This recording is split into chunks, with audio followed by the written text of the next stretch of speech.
while the richest among us didn't pay, their commensurate taxes, even if they paid at all. And a prime example is Dino Melai. Dino Melai, if you're on social media, you know that he flaunts his cars, his houses, his trips. But for 2024, Dino Melai's personal income tax he paid was only about 200 or 300,000 naira. Cannot recollect. And that's the trend that across the entire country, where the poorest amongst us who do not have the might to fight government are usually the most burdened with tax. It was also that the system was fragmented. You have different ministries, departments, agencies, state, non-state actors collecting some form of taxes, levies, fees, nuisance taxes, as the case may be. And then that system needed to be corrected. It was also that the current system did not promote investment because it would seem that we're taxing poverty and taxing the seed instead of the fruits. Civic Talks is back. So last edition, we talked about tax reform. This time, we're talking about security in the country. We are hosting a conversation, not noise, not another talk show. A room where citizens, policymakers, security experts, and civic actors come together to confront one of Nigeria's biggest realities, insecurity. Not just to complain about it, but to rethink it, understand it, and explore solutions together. Because security is not just about the states, it's also about civic responsibility, from fear to solutions. Civic Talks, where policy meets the people.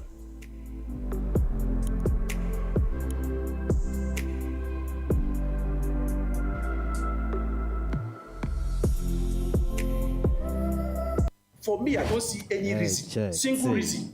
I said it clear, no single reason for me to pay tax. Thank you.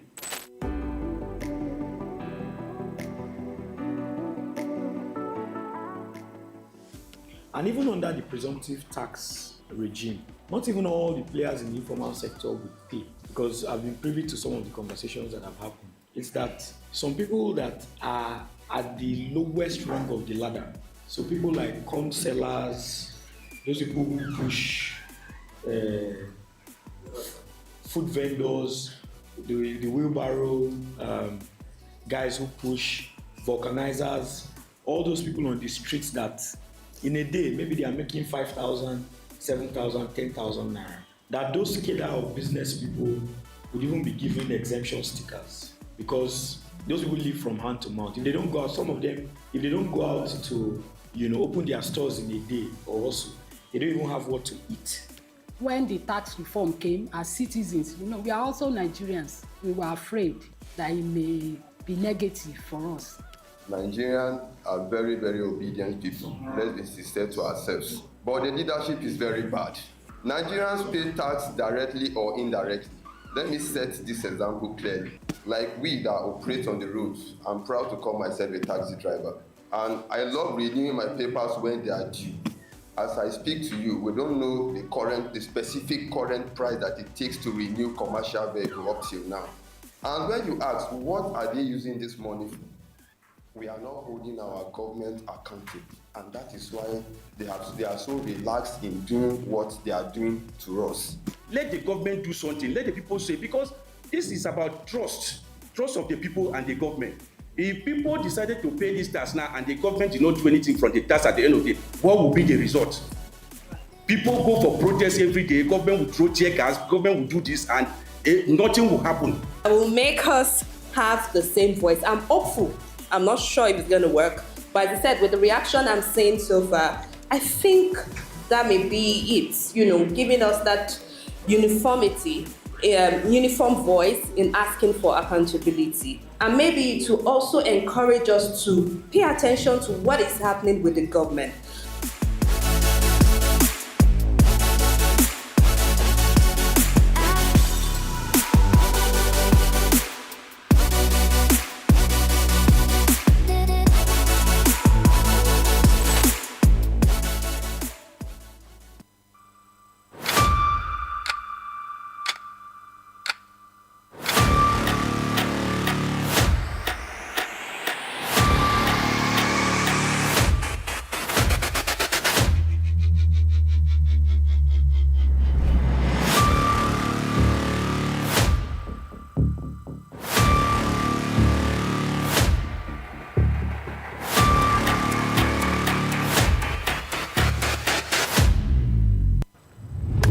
my guy, how far now? How you did now? Waiting the sub. You been here waiting sub for your state. Bandits abduct small children. Even children when they reach 3 years old, they kidnap them, enter bush. Oh guy, the thing don't tire me. The thing don't really tire me. And sometimes I ask myself, what thing government they do? Then I say CIZ they organize something. They call them Civic Talks. Then we call Nigerians, government experts, and security experts. May they explain to us what thing they really happen. Make we understand what thing is up. I know you think saying under events where people will just climb podium, be young, but no, don't be like that. If you talk your mind, yarn what you in your mind, because last, all of us get what we do for this situation. They happen on the 18th for the meeting point for Abuja here. I will send you the link. Register. No miss am abeg.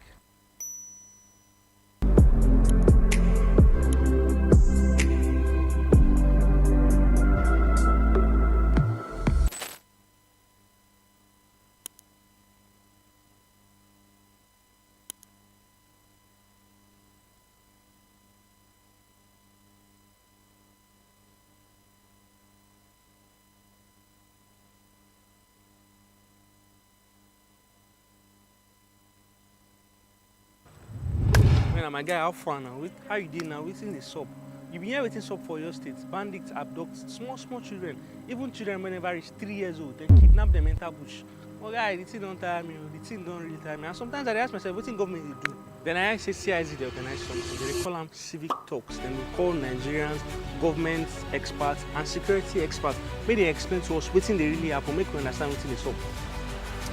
I know you think saying under events where people will just climb podium, be young, but no, don't be like that. If you talk your mind, yarn what you in your mind, because last, all of us get what we do for this situation. They happen on the 18th for the meeting point for Abuja here. I will send you the link. Register. No miss am abeg.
My guy, how far now? How you did now? Waiting the sub.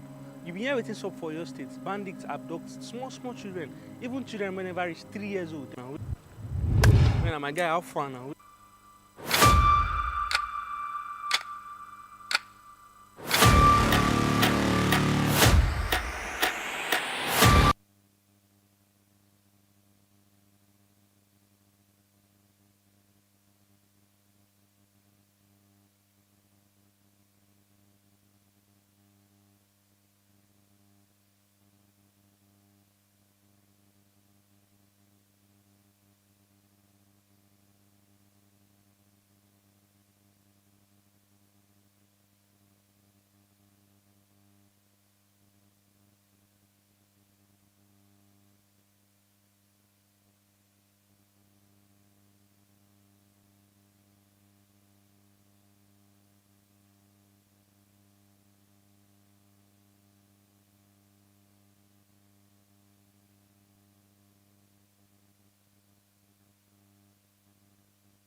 So the thing is purely about misinformation. But then your concern is genuine. But I've told you that the solution is if all of us can follow the budget.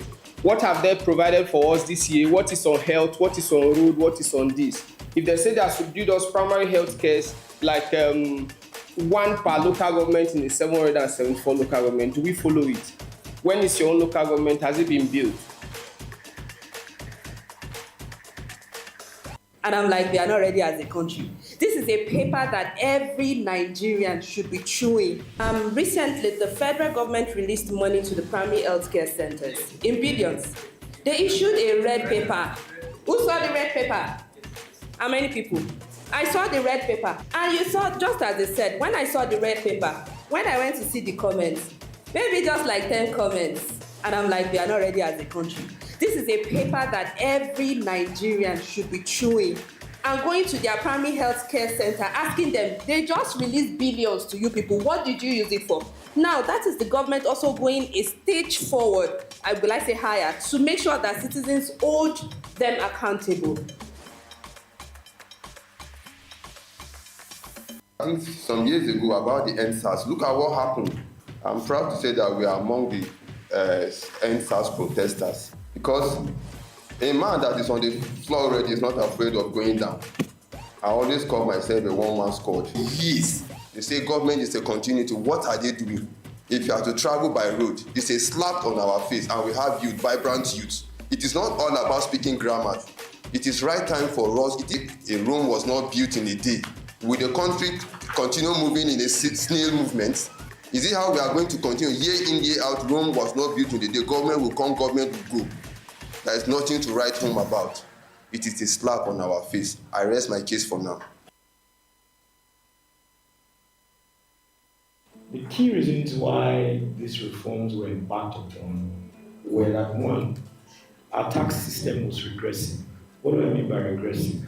It was that the poorest, the most vulnerable amongst us had the highest burden in terms of tax, while the richest amongst us didn't pay, their commensurate taxes, even if they paid at all. And the prime example is Dino Melaye. Dino Melaye, if you're on social media, you know that he flaunts his cars, his houses, his trips.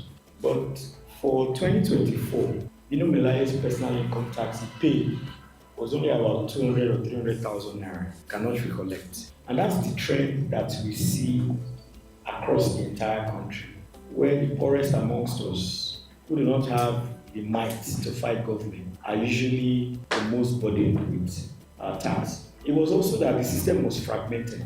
You have different ministries, departments, agencies, state, non-state actors collecting some form of taxes, levies, fees, nuisance taxes, as the case may be. And then that system needed to be corrected. It was also that the current system did not promote investment, because it would seem that we're taxing poverty and taxing the seed instead of the fruits. Civic Talks is back. So last edition, we talked about tax reform. This time, we're talking about security in the country.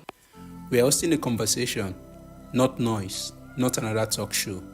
A room where citizens, policymakers, security experts, and civic actors come together to confront one of Nigeria's biggest realities, insecurity. Not just to complain about it, but to rethink it, understand it, and explore solutions together. Because security is not just about the states, it's also about civic responsibility, from fear to solutions. Civic Talks, where policy meets the people.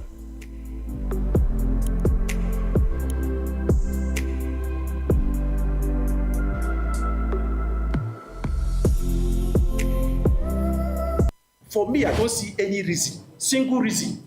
I said it clear. No single reason for me to pay tax. Thank you.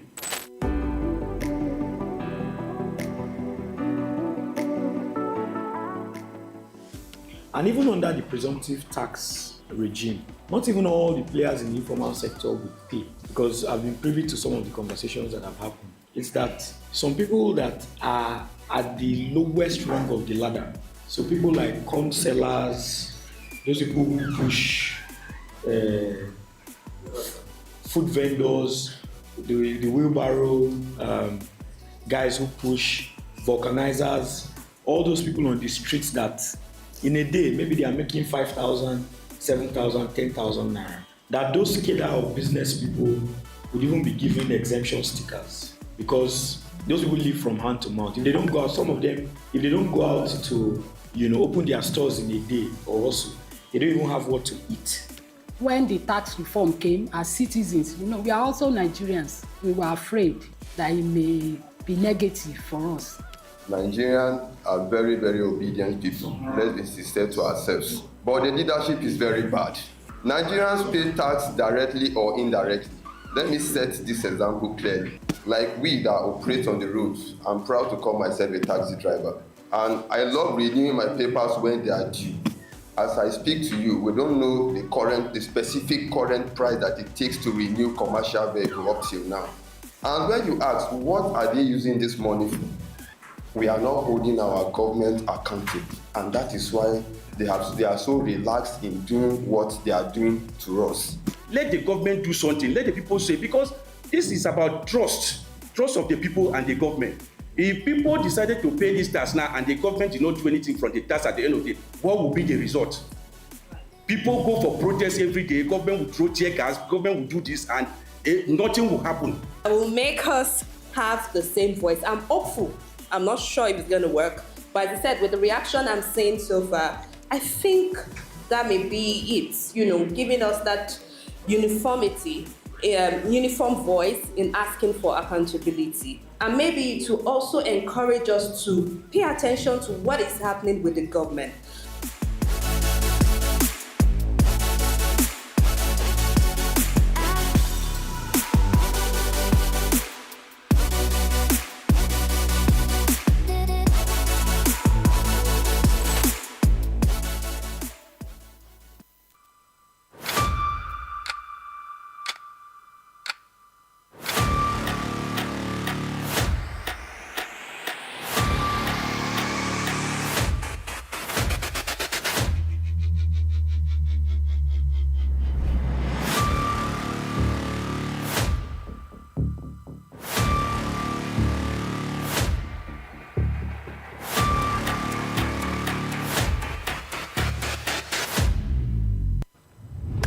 My guy, how far now?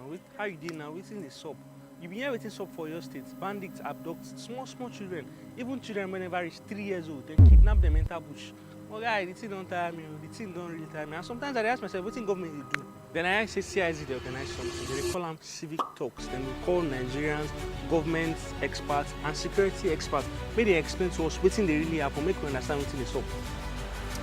I know you think saying under events where people will just climb podium, be young, but no, don't be like that. If you talk your mind, yarn what you do in your mind, because last, all of us get what we do for this situation.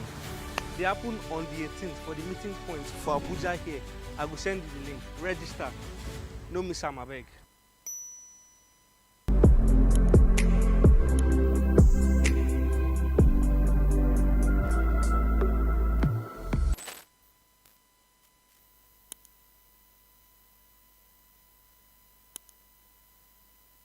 So the thing is purely about misinformation. But then your concern is genuine. But I've told you that the solution is if all of us can follow the budget.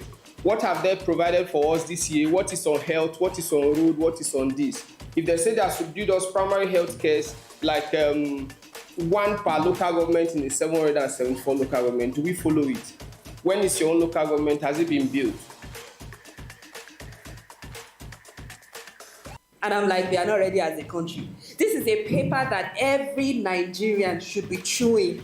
Recently, the federal government released money to the primary healthcare centers in billions. They issued a red paper. Who saw the red paper? How many people? I saw the red paper. And you saw, just as they said, when I saw the red paper, when I went to see the comments, maybe just like 10 comments, and I'm like, they are not ready as a country. This is a paper that every Nigerian should be chewing and going to their primary health care center, asking them, they just released billions to you people. What did you use it for? Now, that is the government also going a stage forward, I will I say higher, to make sure that citizens hold them accountable. I think some years ago about the NSAS, look at what happened. I'm proud to say that we are among the NSAS protesters, because a man that is on the floor already is not afraid of going down. I always call myself a one-man squad. I started a fight about the taxi driver, what was happening with the taxi driver. But believe you me, we're only few that were fighting this fight. I became a target. And whenever I see injustice, I always come out to fight it. Because you can only die once. And I believe in dying and leaving a very good legacy. What is our leaders doing? What are they doing? It is not all about sitting here and lamenting. What is our responsibility? You look at the National Assembly, you go to some local areas, and some of us will travel a lot. Some roads that have been awarded contracts for years. They say government is a continuity. What are they doing? If you have to travel by road, it's a slap on our face, and we have youth, vibrant youth. It is not all about speaking grammar. It is right time for us, it is the high time for us to wake up to our responsibility and challenge the government. It is quite unfortunate. We see other countries doing, we say a Rome was not built in a day. Will the country continue moving in a snail movement? Is it how we are going to continue? Year in, year out, Rome was not built in a day. Government will come, government will go. There is nothing to write home about. It is a slap on our face. I rest my case for now. The key reasons why these reforms were embarked upon were that, one, our tax system was regressive. What do I mean by regressive? It was that the poorest, the most vulnerable amongst us had the highest burden in terms of tax, while the richest amongst us didn't pay, their commensurate taxes, even if they paid at all. And a prime example is Dino Melaye. Dino Melaye, if you're on social media, you know that he flaunts his cars, his houses, his trips. But for 2024, Dino Melaye's personal income tax he paid was only about 200 or 300,000 naira. Cannot recollect. And that's the trend that we see across the entire country, where the poorest amongst us, who do not have the might to fight government, are usually the most burdened with tax. It was also that the system was fragmented. You have different ministries, departments, agencies, state, non-state actors collecting some form of taxes, levies, fees, nuisance taxes, as the case may be. And then that system needed to be corrected. It was also that the current system did not promote investment, because it would seem that we're taxing poverty. Testing. Instead of the fruits. Civic Talks is back. So last edition, we talked about tax reform. This time, we're talking about security in the country. We are hosting a conversation, not noise, not another talk show. A room where citizens, policymakers, security experts, and civic actors come together to confront one of Nigeria's biggest realities, insecurity. Not just to complain about it, but to rethink it, understand it, and explore solutions together.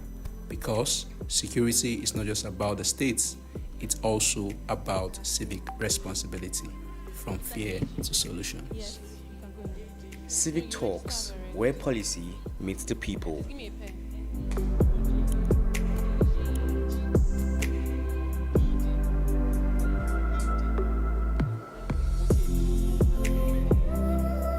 For me, I don't see any reason, single reason. I said it clear, no single reason for me to pay tax. Thank you.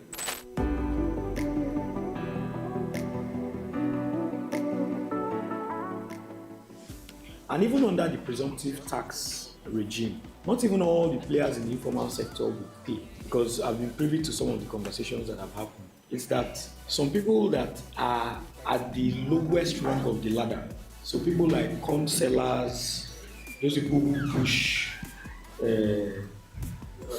food vendors, the wheelbarrow guys who push. Good afternoon, everyone. Okay, my name is Chisom, project lead for the Civic Talks hosted by the Center of Inclusive Social Development. On behalf of our Executive Director, Mr. Folahan Johnson, we say welcome to the second edition of Civic Talks. I want to acknowledge everyone present. We have government officials, we have security agencies present, we have researchers and civil society organizations. We also have people from the informal sectors, and everyone believes that this conversation has to be had. So that's the point of Civic Talk. That's the point of Civic Talk. We want one voice, one institution, and all of us in one room talking about things that actually shape our lives. So for our theme for this edition, we are talking about safety, security. So we are looking at how we can move from fear to safety. And security is a conversation that we talk around it, but we don't talk about it. So today we are going to be asking the hard question: what is our civic responsibility? And with us in the room today are people who actually have been affected by insecurity. So these are not just mere data points, but these are people, lives that have actually been touched by insecurity. So I hope that we all give them a room, give them that space to be present. So without further delay, I would like to invite the man whose vision has pushed this platform from the very beginning to what it is now, our very own Executive Director, Mr. Folahan Johnson. He will also be moderating this very important dialogue. Please, with a round of applause, let us invite Mr. Folahan Johnson. Thank you.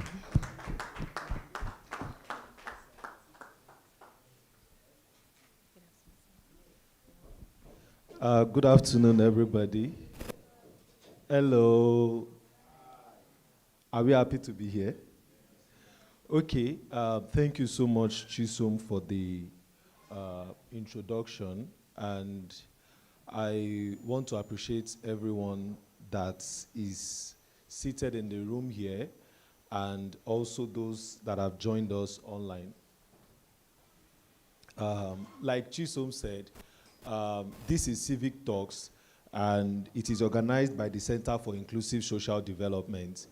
And it's very important for me to tell us a bit the vision behind Civic Talks.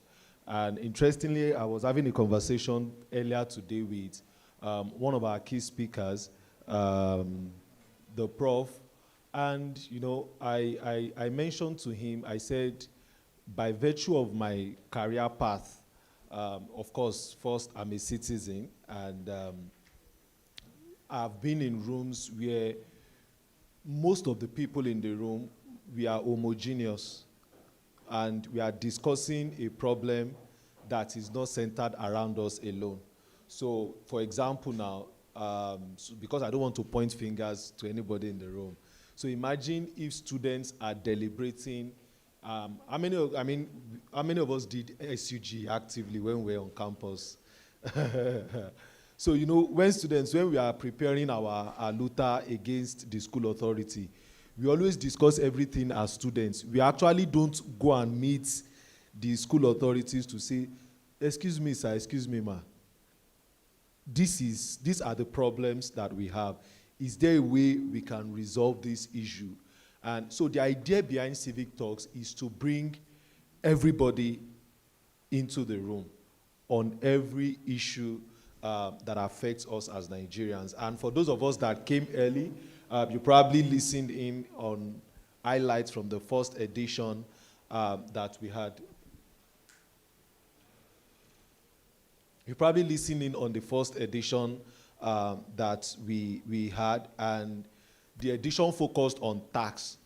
As much as the Center for Inclusive Social Development, we have our focus areas on health, on education, livelihood, and things like that.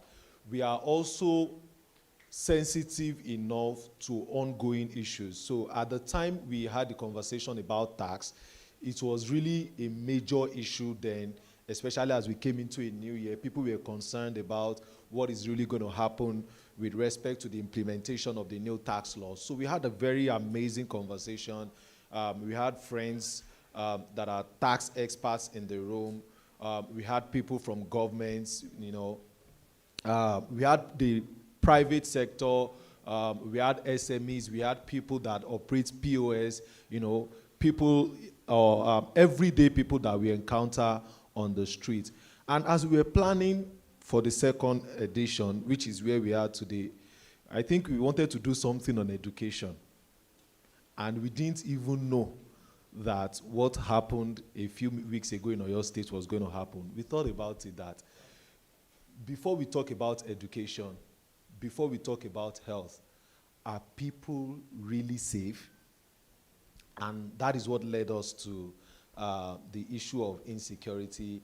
And on behalf of the board of the Center for Inclusive Social Development, and on behalf of every Nigerian that will at one point or the other, you know, encounter the outcomes and the outputs of this conversation, I want to say welcome to each and every one of us. And firstly, I think it is very important that we at least identify some of the people in the room, and we'll go around to get us to introduce ourselves, because we are all VIPs in the room today. So I will go around, just tell us your name, and probably, I mean, your name is fine. You can just tell us your sector. Maybe you work as a business person, you work as a civil society expert, you work in security, whatever it is that you are comfortable enough to tell us about. Can we get a second microphone?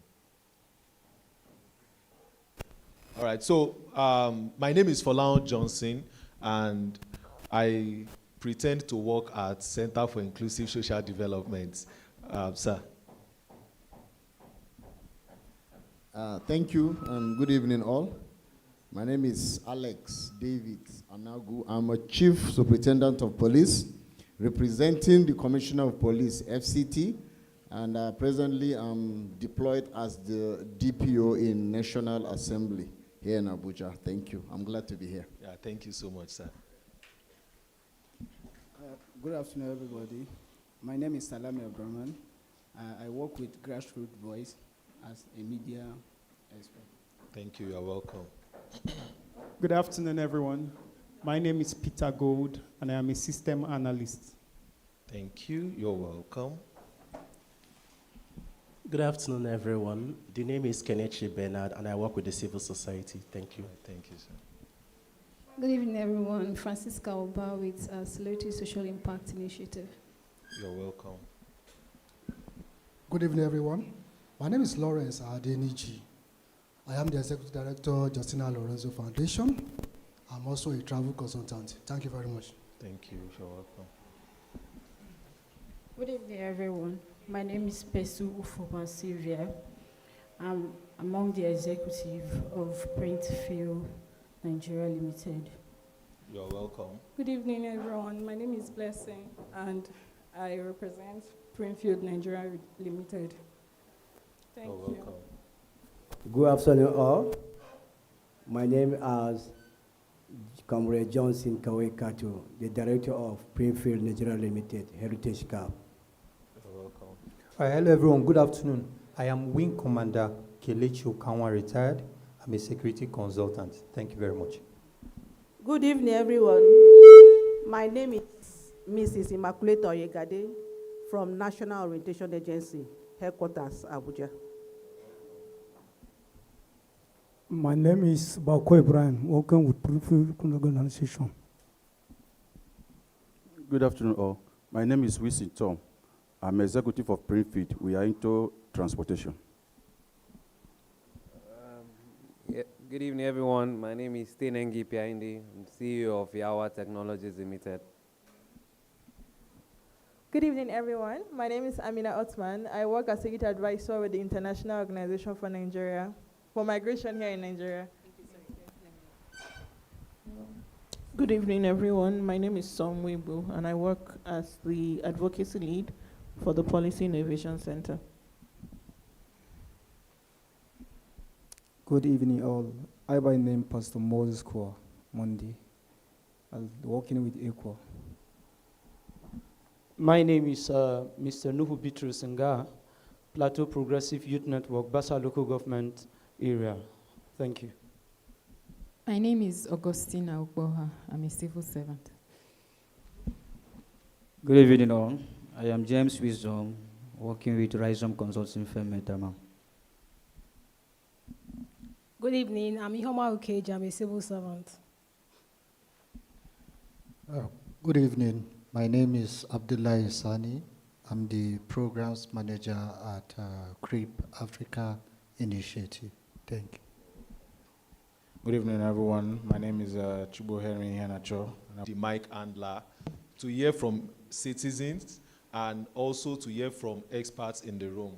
And experts in the room includes government officials, security experts, and I really want to thank my brother that is sitting near you, not you in white. What's the name, sir? Mr. Wilson? Yes, thank you so much for telling us that everybody that said he works with Greenfield, or what's the name? Yeah, that they are working in a transport business. So they are a very important sect as well within the conversation that we are trying to have. So how it's going to go is that we'll give citizens the opportunity to express themselves, to talk about how insecurity affects them within the layer of what we are going to present now. And then we'll give our experts in the room the opportunity to respond to this issue from an educative perspective and, to profess solutions to some of these things in a dialogue manner. So where do we start from? This is welcoming us to Civic Talks, where evidence meets the people it is about. So we are not just going to be turning out data. We also want to bring the people that the data is about into the room. And like I said earlier, this is a quarterly meeting, and this is the second in the series. Next slide, please. So again, from evidence to commitments, we bring government officials to the room to also tell us some of the things that government is currently doing to address the issues that citizens are confronting. And the approach is that we come with the evidence and we try to bring witnesses, and the witnesses are the citizens that are mostly affected. Like I said about the tax issue earlier, the citizens that were mostly affected, that were a bit not as adequately informed as they ought to be, were the small and medium enterprises, the informal sector, and all of that. And then the response, which, like I said again, from experts, we see my Oga from the police here. We've heard about our security consultants in the room, who is a retired military expert. And, we also have the CEO of a technology company that is focused on security issues as well. And then the questions, if the things that they are saying is not clear enough, you write, you can, if you are not comfortable asking the questions, you can always, and that's why we have a note. I hope everybody has a notepad. You can, write the note question and pass them to me. I would help you voice it out. And then the commitments, what the government institutions are going to do going forward, and not just government institutions, even we as a citizen, for those that came earlier, you will hear the things that citizens were saying. And one of the things that our experts said then was that citizens must hold government accountable, read the budget, understand it, and all of that. So the commitment, it goes both ways. From governments, we commit to doing this. For citizens, we commit to do this. And even those of us in civil society, we also commit to do this. And every edition, we don't just come here and talk. We release a communique. We produce policy brief that we send to the government agencies or the experts involved. So that is me telling, for example, officer from the Nigerian Police Force that in a couple of days from now, we will send you a report of this event, and we'll start engaging that, okay, these are the things that the citizens are asking and they need clarification. And of course, for the general public on our social media platforms and on our website, we produce infographics.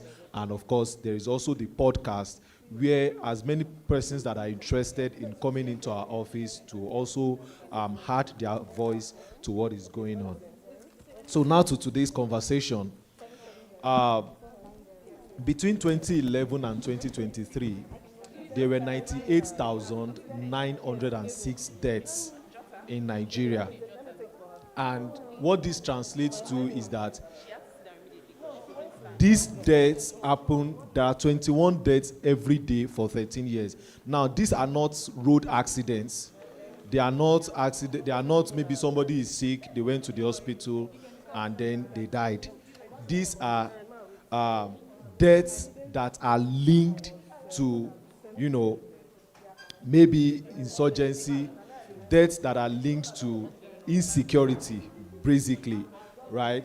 And if you look at it again in codifying, between 2023 and 2025, according to the Amnesty International, there were 10,217 deaths. We are trying to layer it for us to understand the depth of what we are talking about. And this translates to 14 deaths daily for 2 years, right?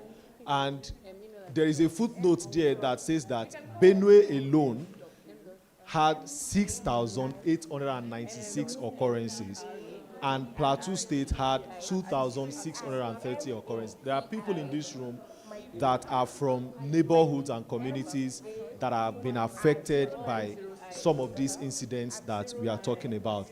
And then between January and April 2026, according to a report by Human Angle, there were 2,104 deaths between January and April 2026 that are connected to insecurity, right?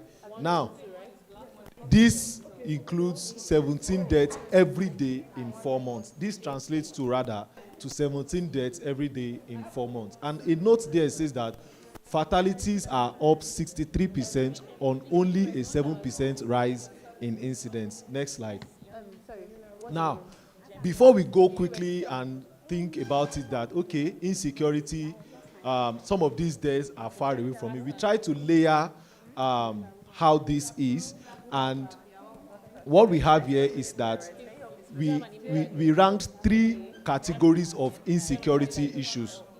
The first is petty theft and phone snatching. It's very basic because it's a form of insecurity. Because if you are safe, nobody should steal your phone.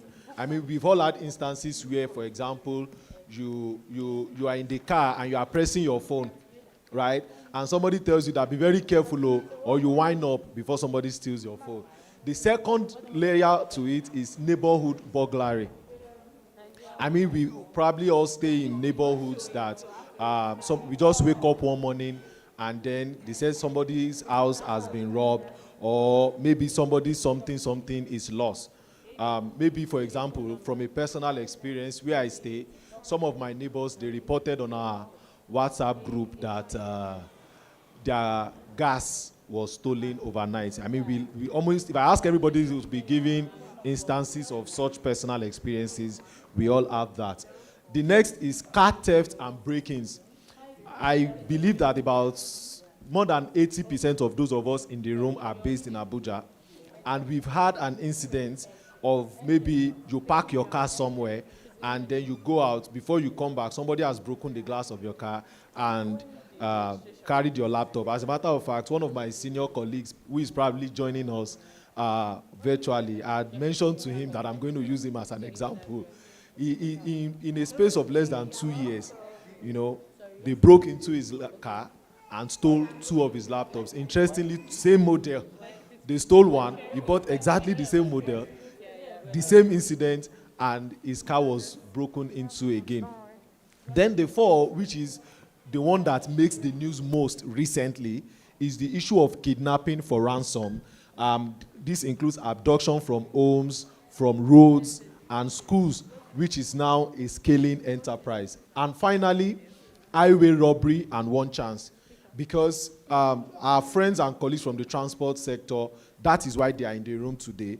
Because we've had instances where, there's issue of one chance, you enter a vehicle, and before you know what's happening, you've been accosted and then maybe robbed or something like that.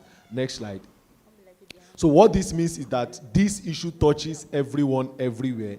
It happens at home, on your street, in your car, on the road, in the village, and also in the city. Recently, for those of us that are following the news, we saw the Commissioner for Police in FCT and some of his boys, some of his men, that they had to go and confront some of these things just to make sure that we all feel safe in our home. Next slide.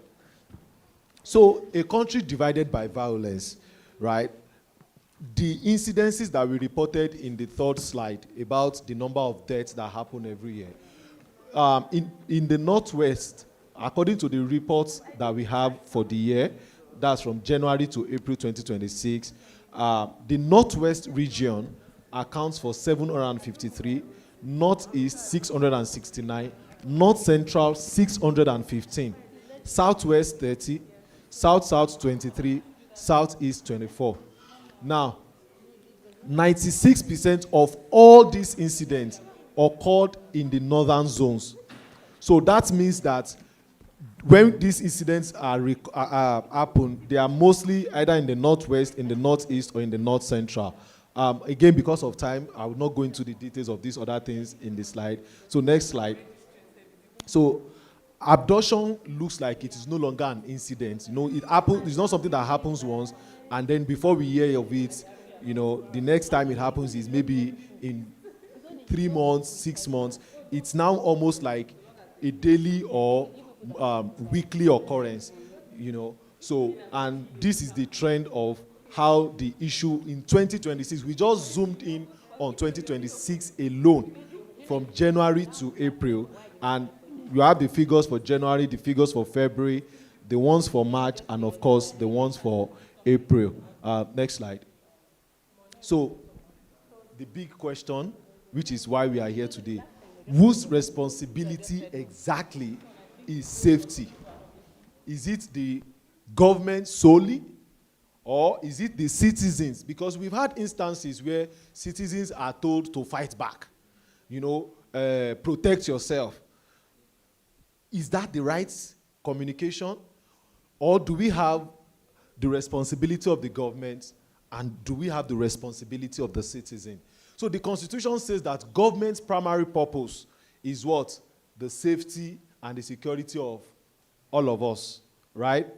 But the data says that if the data that we have shown today is true, that means government is not doing that.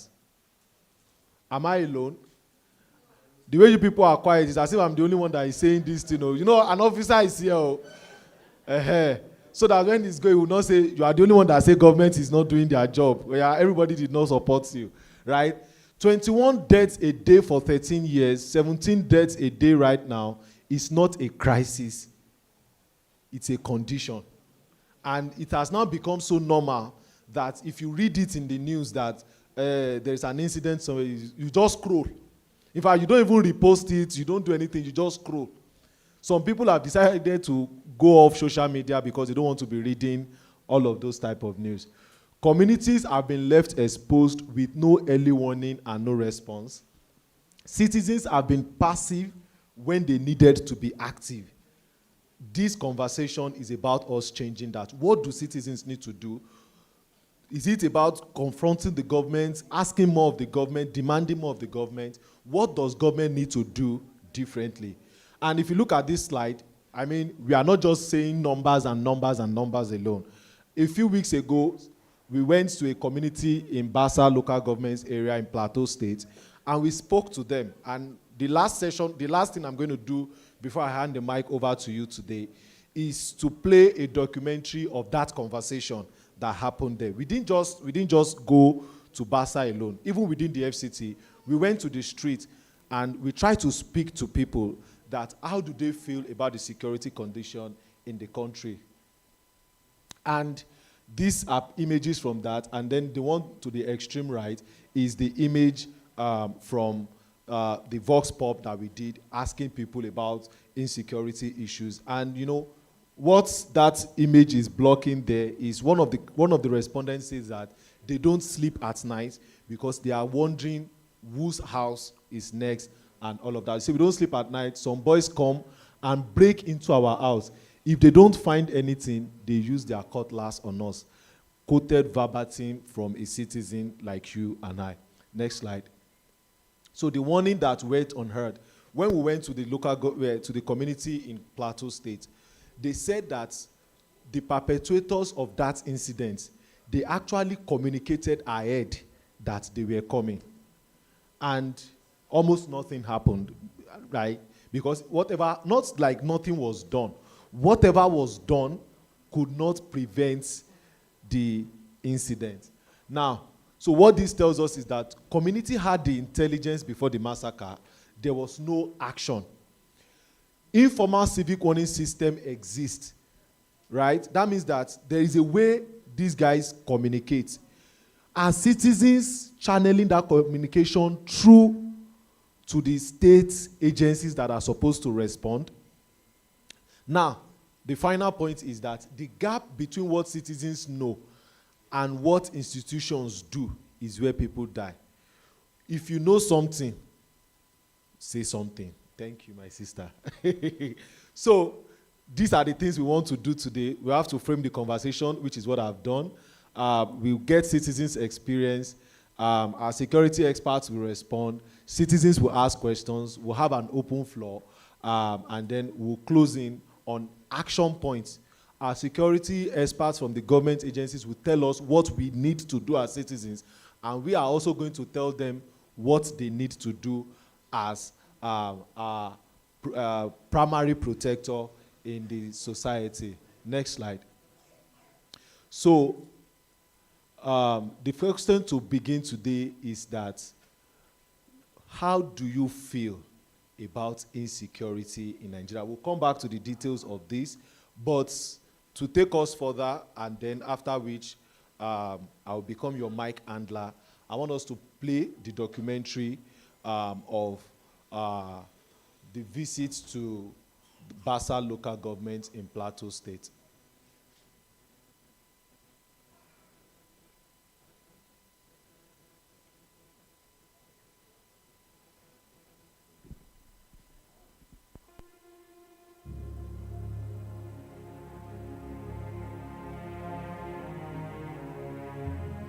Remember, a night to the attack was, they were pre-informed that Fulanis are coming to attack them. So that night, they didn't sleep with their eyes closed. And they were all afraid. And then nothing happened that night, not until the next day. Whenever he hears of the news of attack, he just weaks his body and he becomes more traumatized.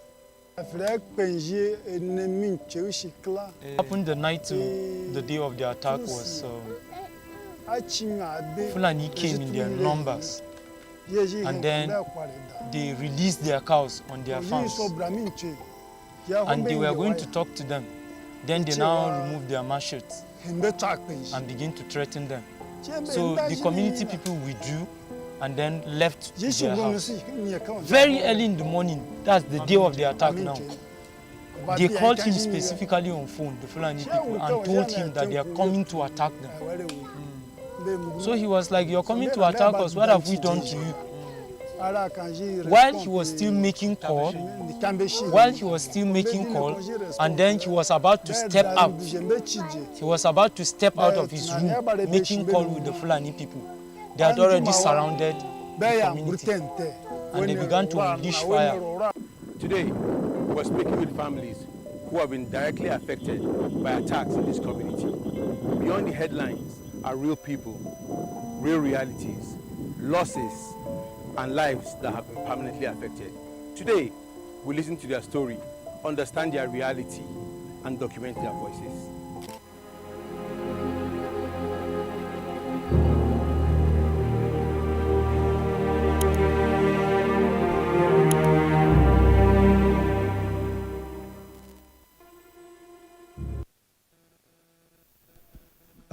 Thank you so much, the media team. And like I said, the first thing is for us to hear from us as Nigerians. How do we feel about the insecurity issue in Nigeria today?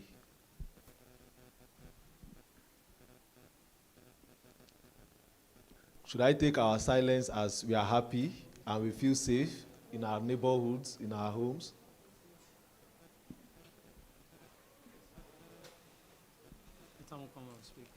Sir? Yeah, you can speak at any time. All right. I greet us all. My name appeared on the program and to be one of the speakers, but thank you, the moderator. He said at any time I could speak. You've watched a very short clip. The person interpreting on the clip we've just watched is me. We have been in these communities for decades, and we have experienced this. Some of us have been community leaders for quite some years. Until now, I am coordinating Basa local government under the platform of Plateau Progressive Youth Network, and recently I served as the publicity secretary, Miango Youth Development Association. So we see these things daily, they are reported to us daily, and we feel them. It is no longer news. So the insecurity have done so much harm. I've heard the moderators, numbering some number of persons killed, in Plateau State and the northern region. I just want to digress on the impact assessment. So far, so good in Plateau State, specifically on Basa local government and the Irugwe community. The attack have lasted for 26 years now. It has lasted for 26 years. And we have recorded number of attacks. I mean recorded. There are some of the attacks that if they aren't reported to the leadership, there is no how it will be recorded. So from year 2000 to now, we have 2,730 number of attacks recorded. 2,730 number of attacks. And then the people that have been directly impacted by this attack amounted to a number of 23,804. 23,804 people have been attacked by this, affected by this attack. And then a fragment of the total number of people killed as a result of insecurity in Nigeria, only this community has 1,215 people killed. The houses and some burned down the houses. The houses and some burned down the houses. So the total number of rooms burned for these 2 decades is 21,224 rooms that were burned. And then one of their targets is not just to kill you, but to cripple you economically. So it's either they target your farm and destroy your farm, or target your food bank and then set fire on it. So that even if you end up being alive, you will not have what to eat. Hunger will kill you. This is realities. So total number of farms that were destroyed is just an updated one for today. Last week. But as I am speaking to you, we came here yesterday, right, with my brother, who is a pastor. He experienced this firsthand. Just yesterday while we were here, we received another sad news that the community was attacked, and then 9 people were killed, and 11 people were injured.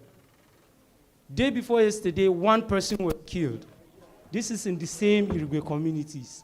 These are not just numbers, these are realities, and we have to stand up to our feet and say no to insecurity and find a lasting solution so that lives would stop being wasted. Because these are potentials that are dying. Now, to talk about the early warning, early response mechanisms, most of these attacks, discovered that there have been, pre-information before the attack. There have been signals before the attack.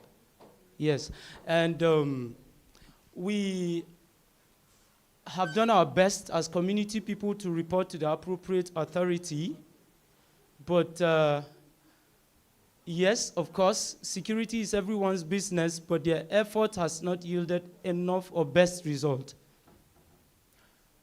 Because you report a threat of an attack in a community, and the response by the security operatives comes always, they have phone numbers. Sometimes when they come for attack, their phone even get lost.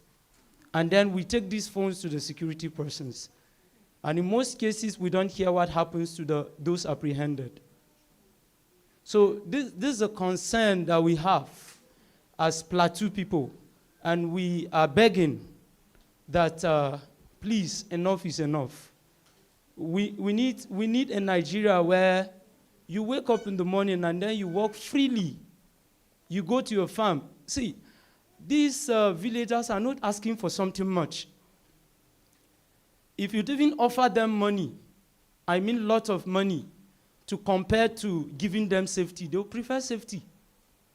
They don't need our monies. What they want is if we can return back to our communities safe, sound, and we're able to farm and take care of, we are good. Some of them that are displaced are living in the town where I am, like Miango is the host community for the IDPs. You know, if these people are displaced, we have about 60 communities around the community. So they come to Miango town, and then we host them. And you could see displeasure in their faces. And when you ask them, they will say, see, leader, we want to go back to our communities so that we'll contribute. These are the people that are farming and giving us food to eat in town.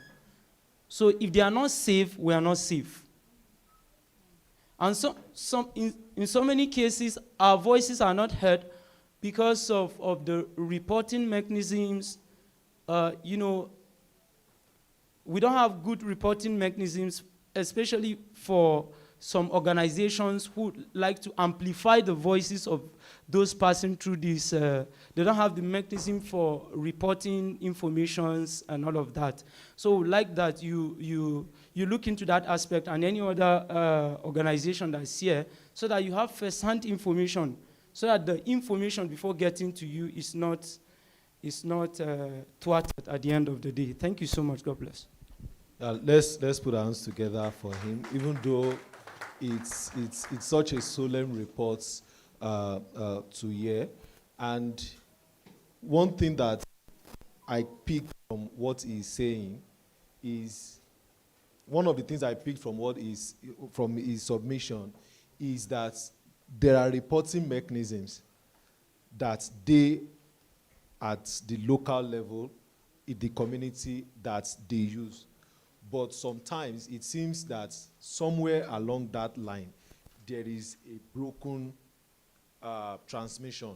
Either the people that are supposed to take action don't get the information, or perhaps they are even unable to take action, or the action comes a bit late. I would like to hear from our colleagues that are in the transport sector, because for us within the FCT here, I know fully well that it's a serious issue, the issue of one chance, the issue of maybe you are traveling on the road. And there are people here that, they operate interstate travels, and they've seen the experience of, being attacked on the highway. So we'll give them the mic to hear from them.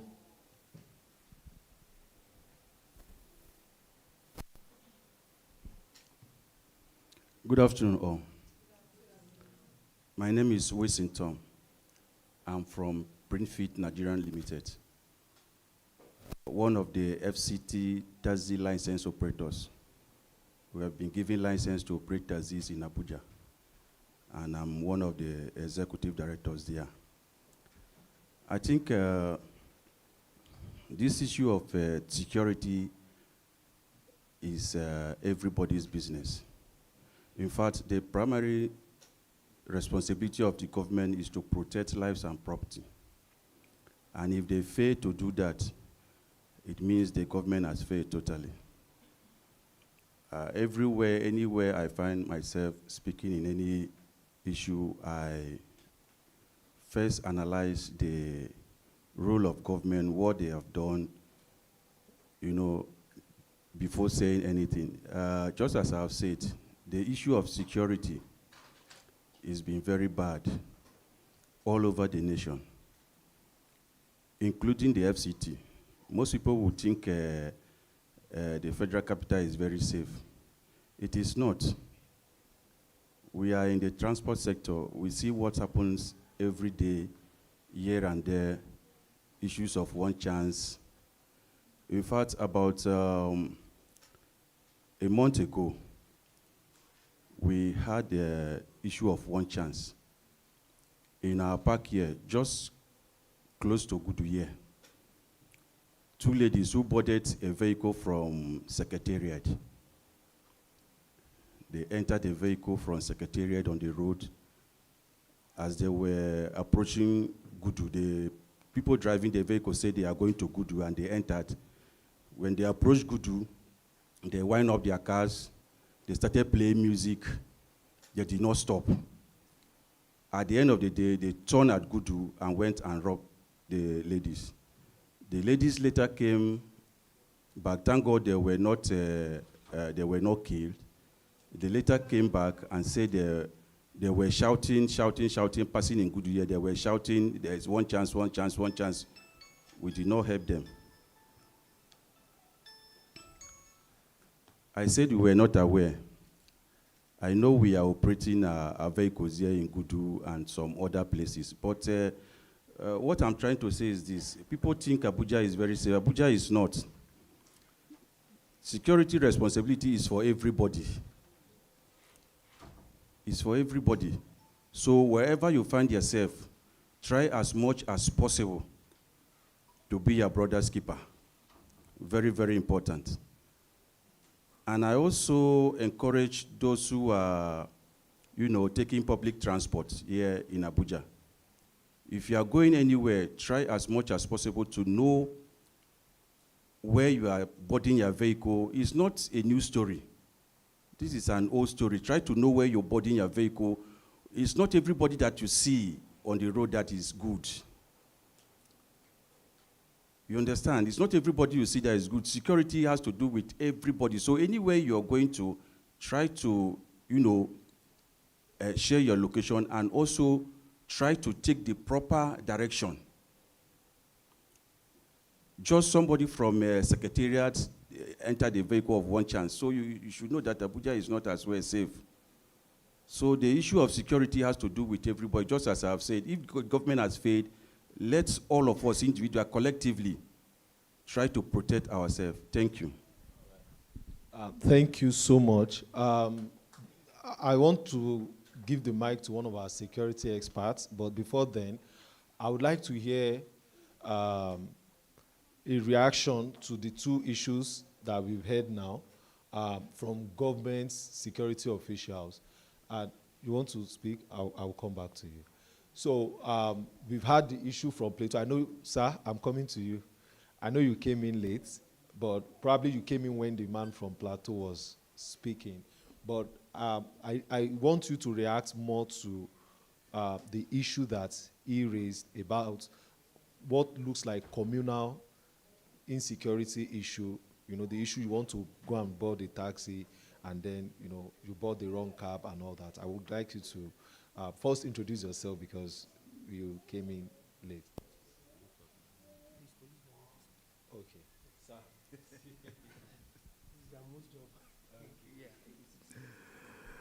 Thank you very much. This is a very interesting conversation. But I want us to be careful. The notion that Abuja is not safe should be jettisoned. We may not feel very safe, but when you authoritatively say the city is not safe, I can boldly disagree with you. We can sleep in our houses. We can go to our offices.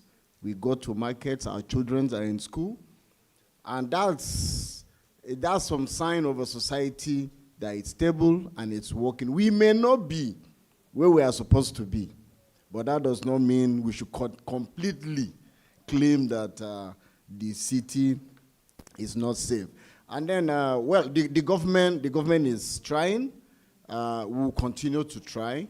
And one of the things maybe I would want to say is this journey of fear and safety begins with the understanding that security is not a favor. Nobody is doing anybody a favor. No, it's a social contract. We have collectively agreed that we will surrender our safety and security in the hands of government, and in turn, they will protect us while we will be law-abiding citizens. So it's a contract that we've all entered, and everybody has a part to play.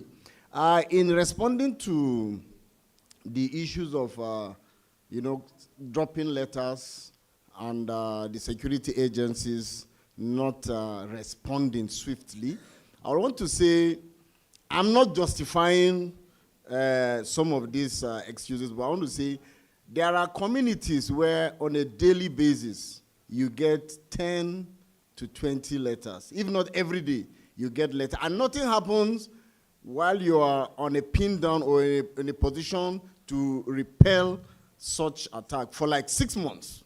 Nothing will happen. And then you have so many other threats like that in several areas. So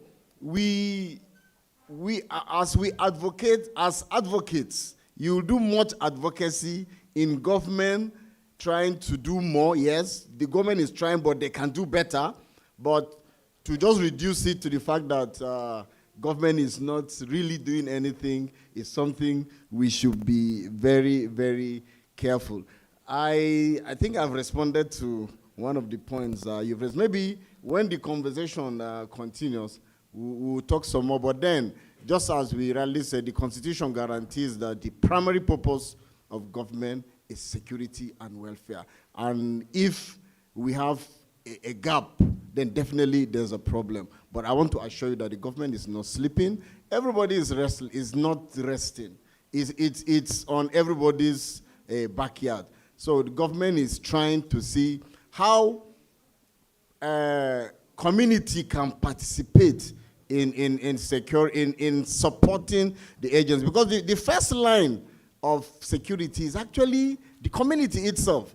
That's why we are now thinking of proposing things like maybe community-based policing, state policing style. We may have issues with those things, but the truth is for us to truly, truly be partakers or partners in this, it must go down to the community, which is the first front line. And as we continue to do that, I'm sure things will continue to get better. Thank you so much. Thank you. Let's put our hands together for him. And I'm going straight now to my very good friend, retired military expert, Kelechi. So, from your own experience, the security architecture that we have in Nigeria today, compared to the number of citizens that we have, over 220 million of us, because he said there is concerns, they write letters. Our police colleague just told us now that, yes, there are times they write the letters, they respond, and nothing happens, because of course it is expected that maybe if the perpetrators of these attacks know that the police is coming or the police have mounts a protection around the community, there's no need for them to attack. But overall, what's your assessment of our security architecture being enough for protecting all 220 million plus of us at the same time in all our communities? All right. Thank you very much, sir. I consider it a very big honor to be asked to speak. And the first thing I'm going to say is I will be candid and very open. You may not agree with me, even the security agencies, but I'll try to be forthright. I've been retired for 10 years, so I know very well the security. So assessing our current security architecture, I'm going to take it, because of time, I'm going to try to be holistic, everything that's originally from what you told me to discuss, so that I can prompt conversations, real conversations, not surface level stuff. And I'm going to start it this way, because you asked security assessment. By the time you told me about this Civic Talks, as at the time I finished preparing, let's say, talking points, that was when they had just done the Oyo kidnap, right? Between then and that, so that was about 2 weeks or so thereabout ago. Between then and now, multiple things have happened. They've kidnapped the DCP in Lagos. He died. They kidnapped Major General Rabe and his wife in Katsina. He died. The soldiers got out the wife. What's this man's name? This social media BDM, what's his name? Very dark man, VDM. He has had his incident. I think about 2 days ago, they also went to NIPS, Kurudu, attacked NIPS. Now, starting with the Major General Rabe, because I am from the military, it generated a heated argument with my colleagues, because I told them, guys, you people are failing. My colleagues are still in the service. I retired as a wing commander, lieutenant colonel equivalent. So I told them, you guys are not pulling your weight, and this is an indictment, right?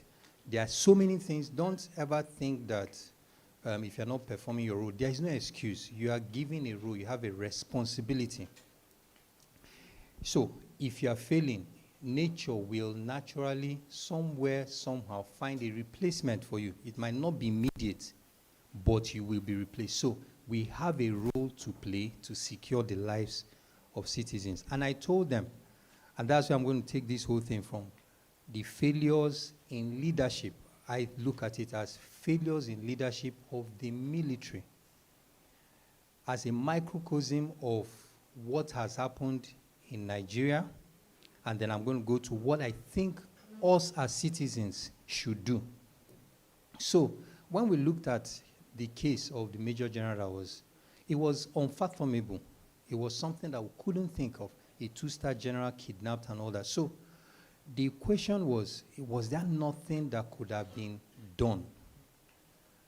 So why I say it generated a heated argument with my colleagues who are still in service was, I told them, don't just be thinking of what you can do for a major general. Not everybody is a two-star general. Not everybody is a commissioner of police. Not everybody is a big man that can. If he was a serving person, he probably would have had orderlies, escorts, and all that. But he's retired. So now he has become a normal citizen. So the idea that we must have, whether it's as security agencies or as citizens, is that we must start finding what will protect the least amongst us.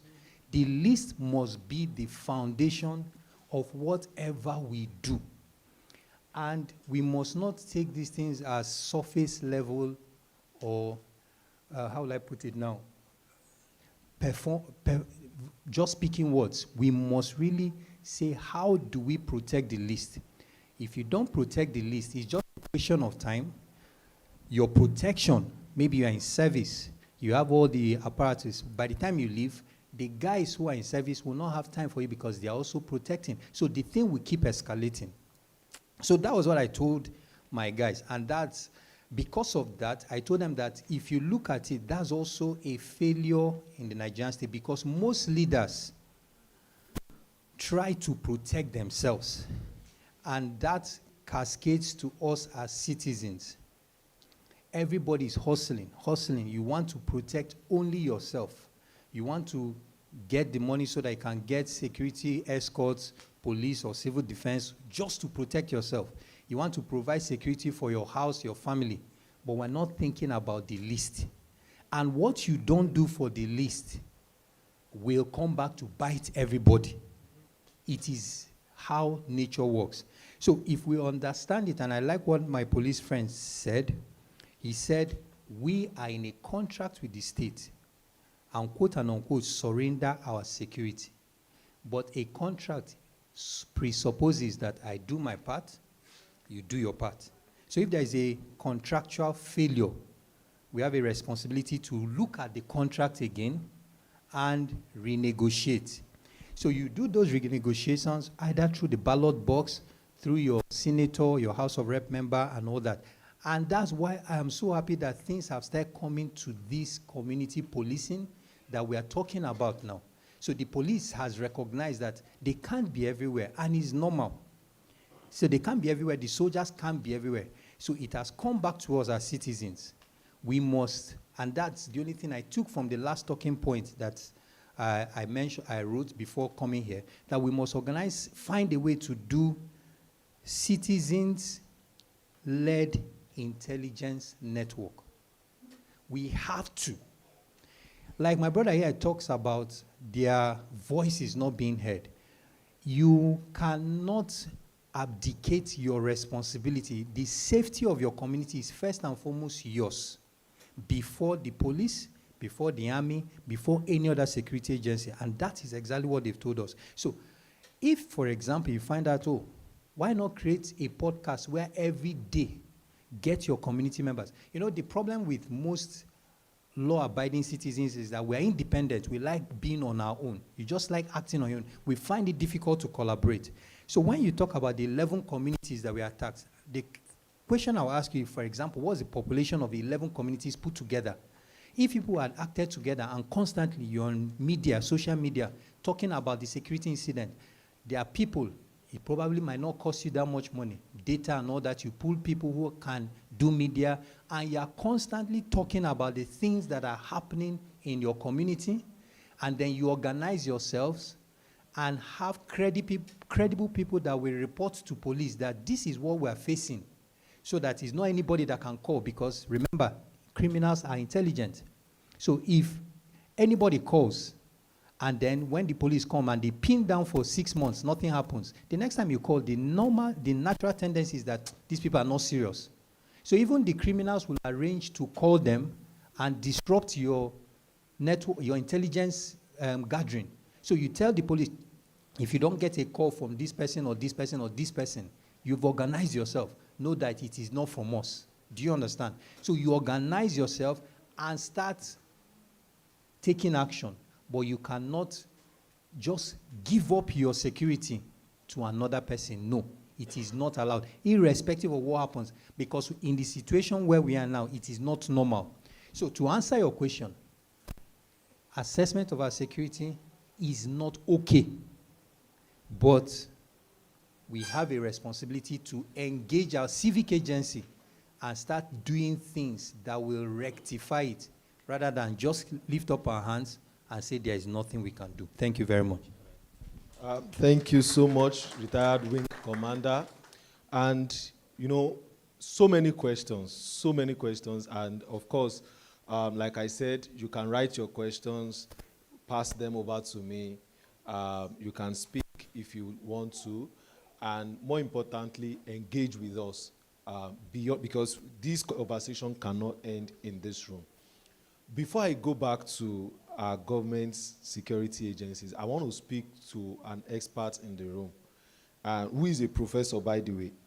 And we have spoken as citizens. He has spoken as a security expert. And everything we have been saying, we have been talking to ourselves. Citizens that are affected are talking to experts or talking to government officials, government security agencies that are supposed to do the work. But can we have an idea of the psychology of a criminal? The people that are perpetrating, you know, they are Nigerians. Abi? Some of them, okay. But those some are Nigerians, right? And whether they are Nigerians or Nigerianas, they are human beings like us, born to a family like us. And they have chosen a path that we did not choose. So I'm coming to you, Prof. These guys, because maybe if you have an idea of how they think, like he said, because he said about the security, communicating to security officials, and then because they are among us as well, and they can decide to call a security agency and say, don't worry, that time that we called you, it was a mistake. Everything is fine now. Right? Prof, I want you to talk us through the psychology of a criminal and how we can get insight in co-creating an intelligence system, because he said creating a citizens' intelligence network, right? In co-creating a citizens' intelligence network, what do we need to know that will make sure that what we are creating a solution for will actually work? Thank you very much, the moderator. Not that I was not expecting the question, it's just that if you tell me that we all are interested in the psychology of a criminal, then I'm going to say that we are not going to be getting an adequate answer. So we are going to do more of the psychology and the sociology of a criminal. Then it will give us better information about the criminals. Now, I'm going to go back to the class now.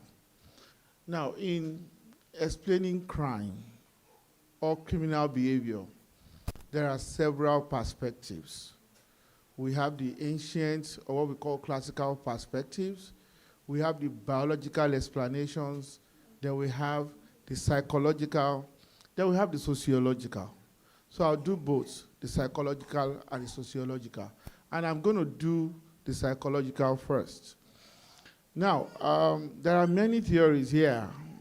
We have the feeble-minded explanation. We also have the psychoanalytic explanation. So I'm going to work with the psychoanalytic explanation. Since the conversation does not end here, if I have the opportunity again, I will work with the feeble-minded explanation. It's because it's very old. Now let's go with the psychological explanation. As human beings, when we were given birth to, we come with a clean state of mind. Nothing is there. Everything that we are going to,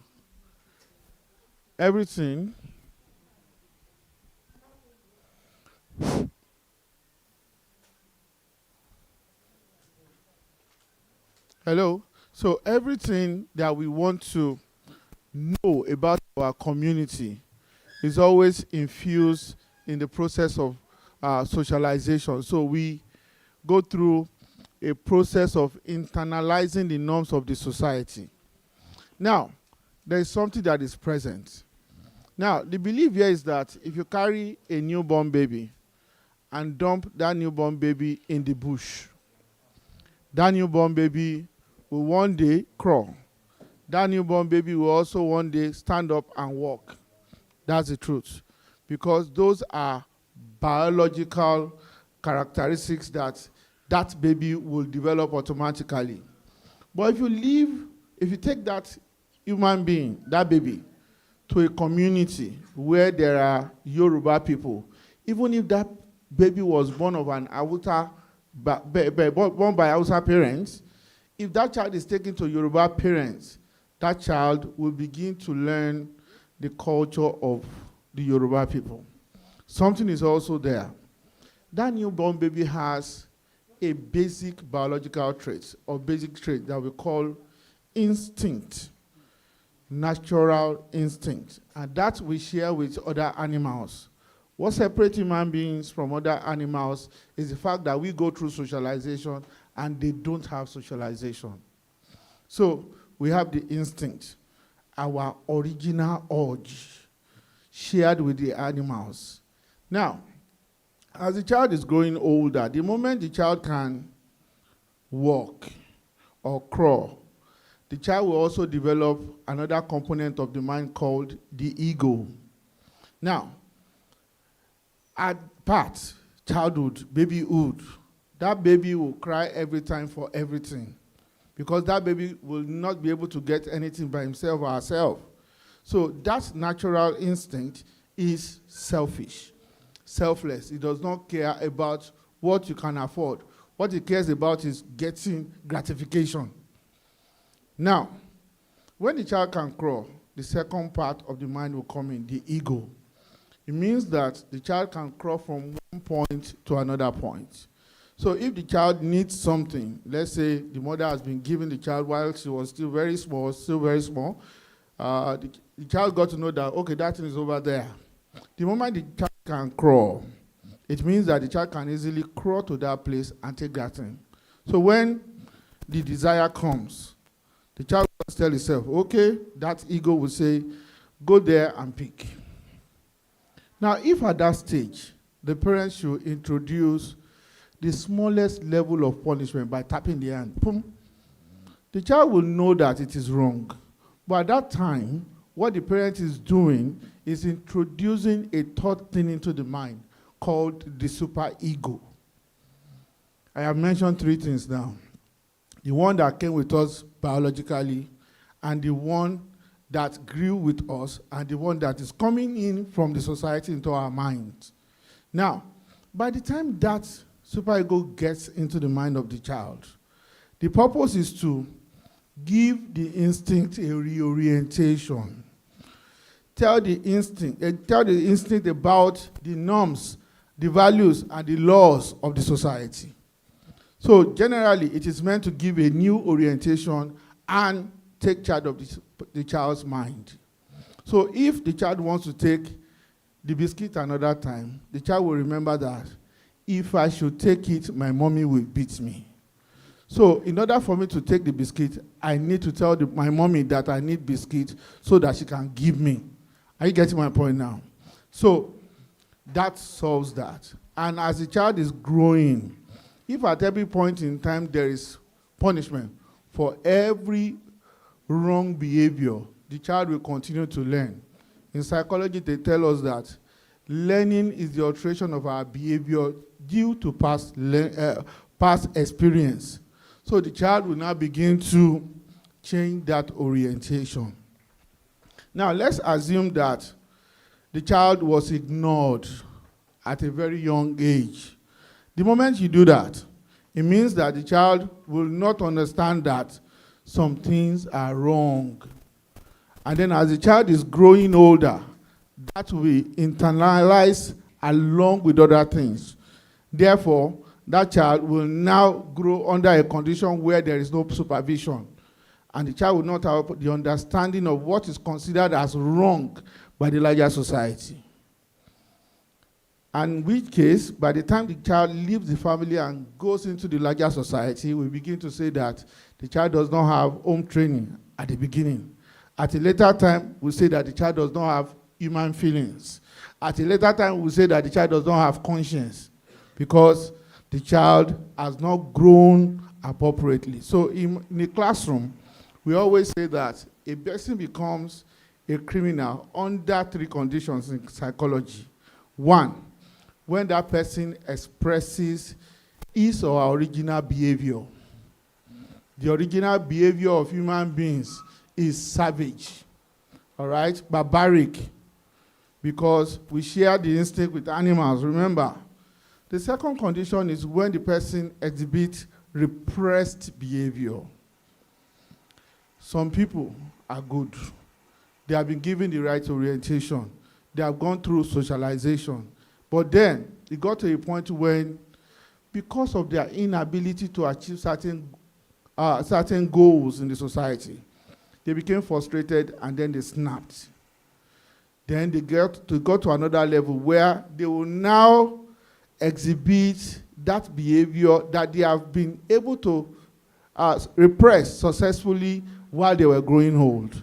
There was a time in 2006 when I was going home, I entered One Chance at Oshodi. And while we were going, I knew that it was One Chance. The moment I entered, I locked the door. I tried to open the door. It was really dark. It was late. I saw that there was nowhere I could open that door. I also saw that there was no way I could wind down the glass, so I knew that I was in trouble. So I was ready. So I told the man I wanted to buy that. He said it was bad. I said, there's no way to open the door. He said, it's also bad. I was just waiting. Then somewhere along the line, my phone rang. As soon as my phone rang, the man that sat beside me was just saying, my phone is ringing. He was talking as if it was his phone that was ringing. The moment he said that, the man on that side just jumped from that side and sat beside me. And then the man at the front brought out the gun and pointed the gun at my leg. Then they told me to close my eyes. I did, but I did not close my eyes. And then one of them did like this. I did not move because I was expecting them. Then they collected everything, and then one of them kept saying that we are not like this. The society made us like this because we could not survive, blah, blah, blah, blah. And then in the end, one of them took 2,500 naira from my pocket here, and then another one took 15,000 naira. The same guy took 15,000 naira from my pocket here. So when they asked, how much did he take from you? The guy said 2,500 naira. So when the guy asked me, I said 2,500 naira. This guy removed part of my own money, 3,000 naira, and kept it in my pocket. So when they took me to Lagos Island on that same express, they told me I should pretend like I wanted to ease myself. So I got down, they still pointed the gun at me, and then they gave me money for transport, the one that would take me back home, the exact amount that would take me to Obalende and the amount that would take me back home. I didn't even know that the guy gave me extra money. It was after I got to Obalende, and I already got into my bus, but I was trekking home. I just did like, what's there? I just saw money. I said, oh, I was paid for my service. I forgot that it was actually my money. Now, which means that maybe some criminals have conscience. Maybe. There are times that you find yourself in such a situation. I've also been in a situation while I was a student that a criminal got into my apartment. They were going to shoot us, and then the guy said, where's the money? I said, which money? He said, the money that you have. We don't have any money. All we have here is the money for food. He said, how much do you have? I said, 200 naira. He said, where's the money? I brought out the 200 naira. The leader just said, I like this guy. Nobody must touch him and nobody must collect that money. And that was how nothing happened to me. Now, what I'm saying is, we have found situations like that. Maybe he has conscience. Because of the condition, he had to change. But we are still going further. Now, the third condition is when a person's ego is maladjusted. And that is a bad condition, usually arising from under-socialization. When parents do not play their roles, when community members do not play their roles, the child will grow up unsupervised and the child will become another thing entirely. Now, like I said before, the answer does not reside only in the sociology, in the psychology. We also have sociological explanations that can back up the psychological explanation. And I'll go with two of them, but the first one is very simple. Now, there are times that we catch some children when they are young. We catch them lying. And because we have caught them once, we begin to call them liar throughout the days of their lives. So we call them, the first time, primary deviants. But because we have now labeled them as bad, and we do not give them the opportunity to prove that they can be good, they will now engage in what we call self-fulfilling prophecy. They will now transform from a child that could have been good to now prove to them that I have already been labeled bad. I will prove to all of you that I can be very, very bad. Now, there's another one. Most times in societies, there are successes. You want to achieve this, you want to achieve that, you want to achieve anything. And then the need to achieve the success will mount pressure on individuals, so everybody. You are under pressure to excel. You want to do exam to pass under pressure, even if you do not have the capacity. You want to be rich, you want to have so many other things. You don't have the capacity, but you want to excel. You are under pressure. Now, there are some countries in the world, like Finland. You don't do any exam until when you want to enter the university. But in Nigeria, you start from primary school, you repeat if you don't do well. Secondary school, you repeat if you don't do well. University, you have carryover if you don't do well. But the pressure creates a situation where people will now look for alternative means of survival, of achieving that goal that we all want them to achieve.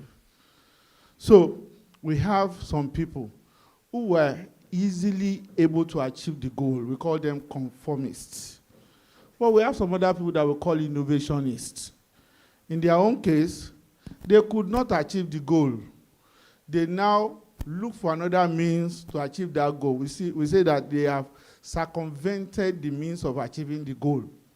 As a result, they will now do other things and still achieve that goal that we all want them to achieve. Now, we have a third category, the ritualists. No money ritual, though. The ritualist, in this sense, is not talking about people who do money rituals. We are talking about people who have chosen not to change their ways, even when they are failing. They keep repeating over and over and over and over, and they will still continue to fail. We call them ritualists, and they are like that because they are over-assimilated. Then we have a fourth one. We call them retreatists.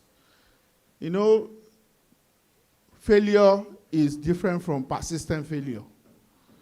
And people have what we call different elastic level when it comes to tolerating frustration. Some people, they can fail 2 times and then they give up. Some other people will fail so many times, they'll still continue to do it the right way until they get it.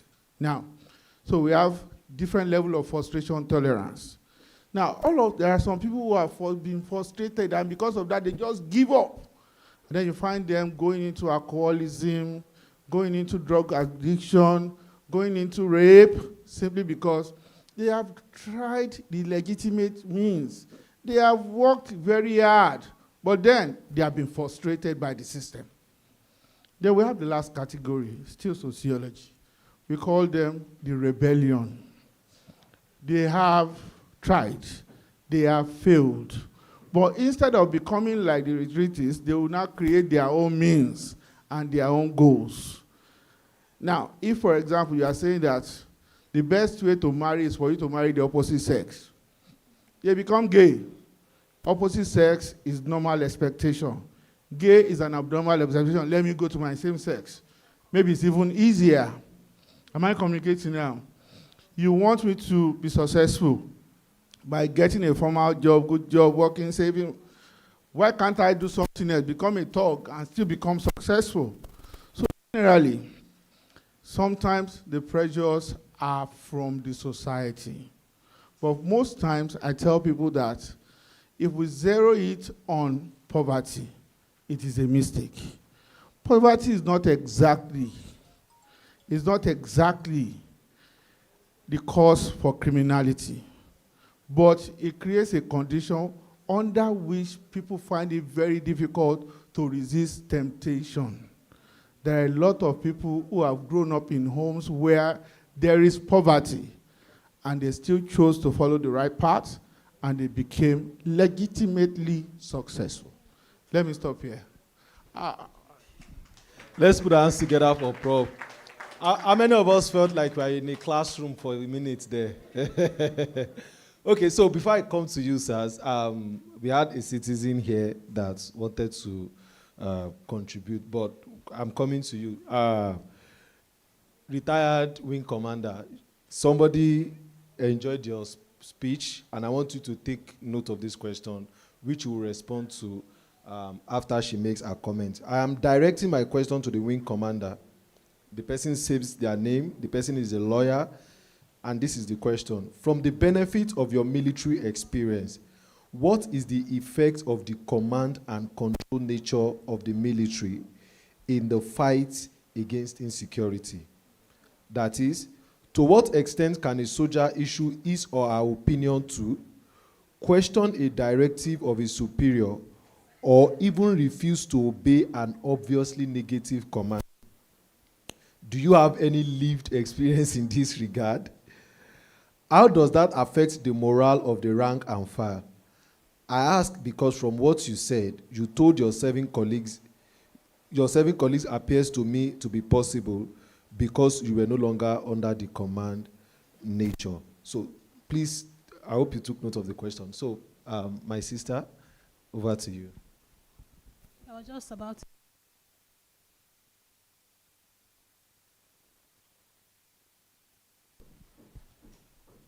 Insecurity goes beyond statistics. Like, for instance, there are some communities in Kaduna where parents have been forced to stop sending their children to school. So they have to go to the city center to educate their children. Then you have farmers that are not able to go to their farms. But most of the complaints is always like, whenever those attacks occur, the security operatives appear late. That's after the attack has already happened. And most of these issues, they said because of some places are isolated, lack of infrastructure. Then we also have to look at the structure of the Nigerian police. How many officers do we have to protect how many citizens? On a good day, the people that are supposed to protect the citizens are the police for all this banditry and kidnapping case. But now we are forced to depend on the military to do some of these activities. So what can be done to strengthen the police force? Is state police the solution to this problem? Because we really need solutions, not just talking about problems. Then you have issues of resources for the police.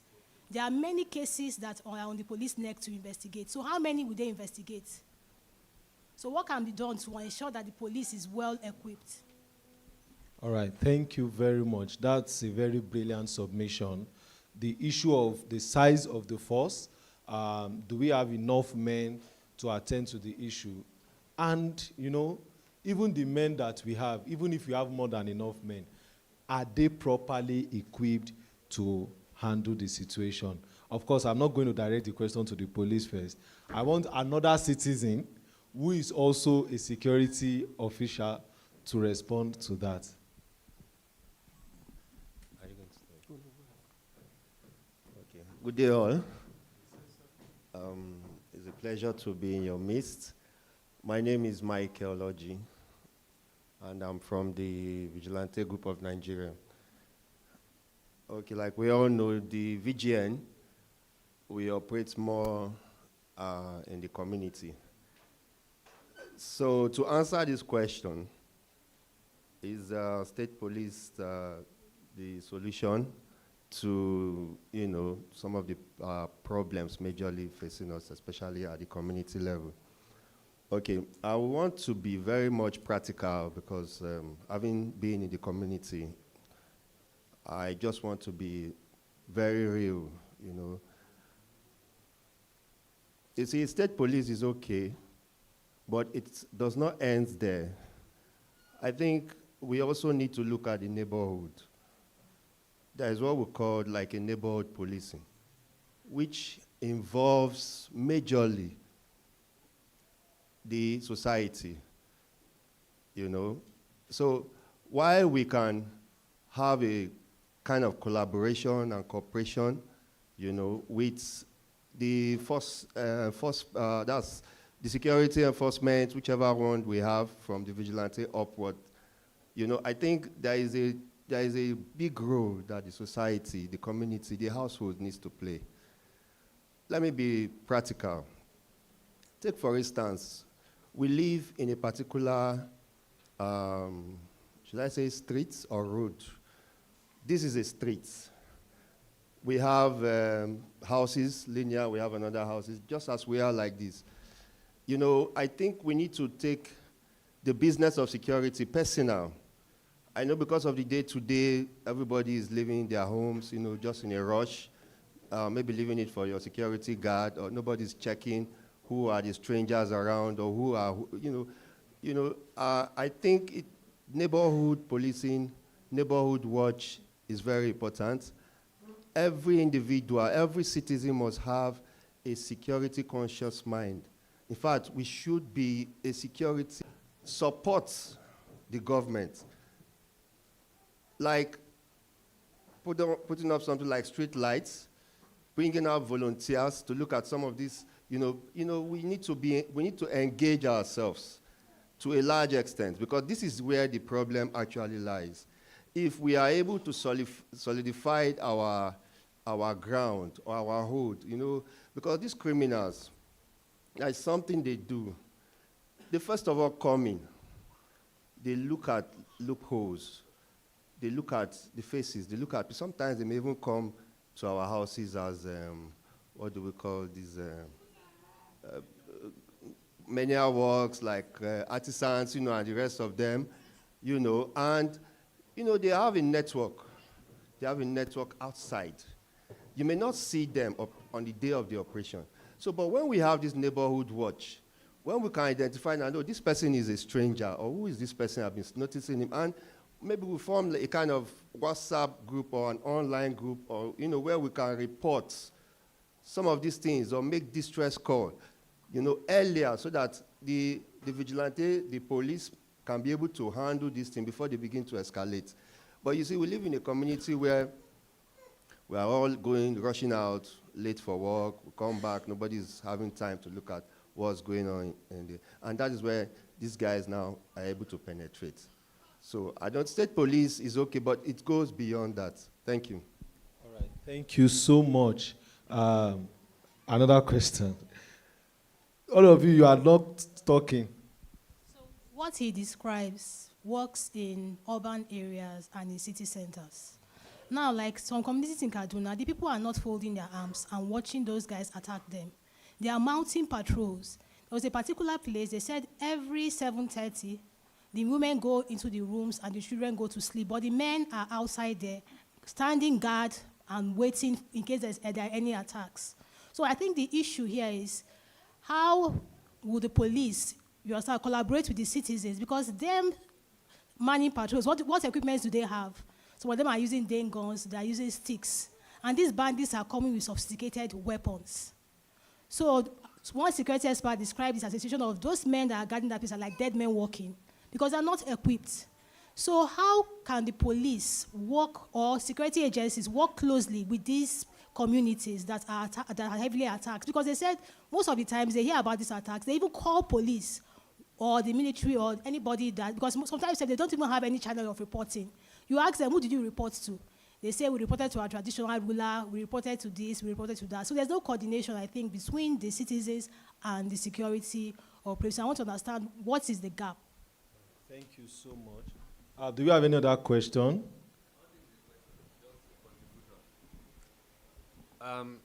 As someone who has built a solution and worked very closely with law enforcement, I understand what she's saying, and I resonate with my brothers from Plateau State, because I'm from Benue as well. So I understand the Awata. We've dealt on the highest level with the National Security Advisor's Office, because when we wanted to build our solution, we went there. Why?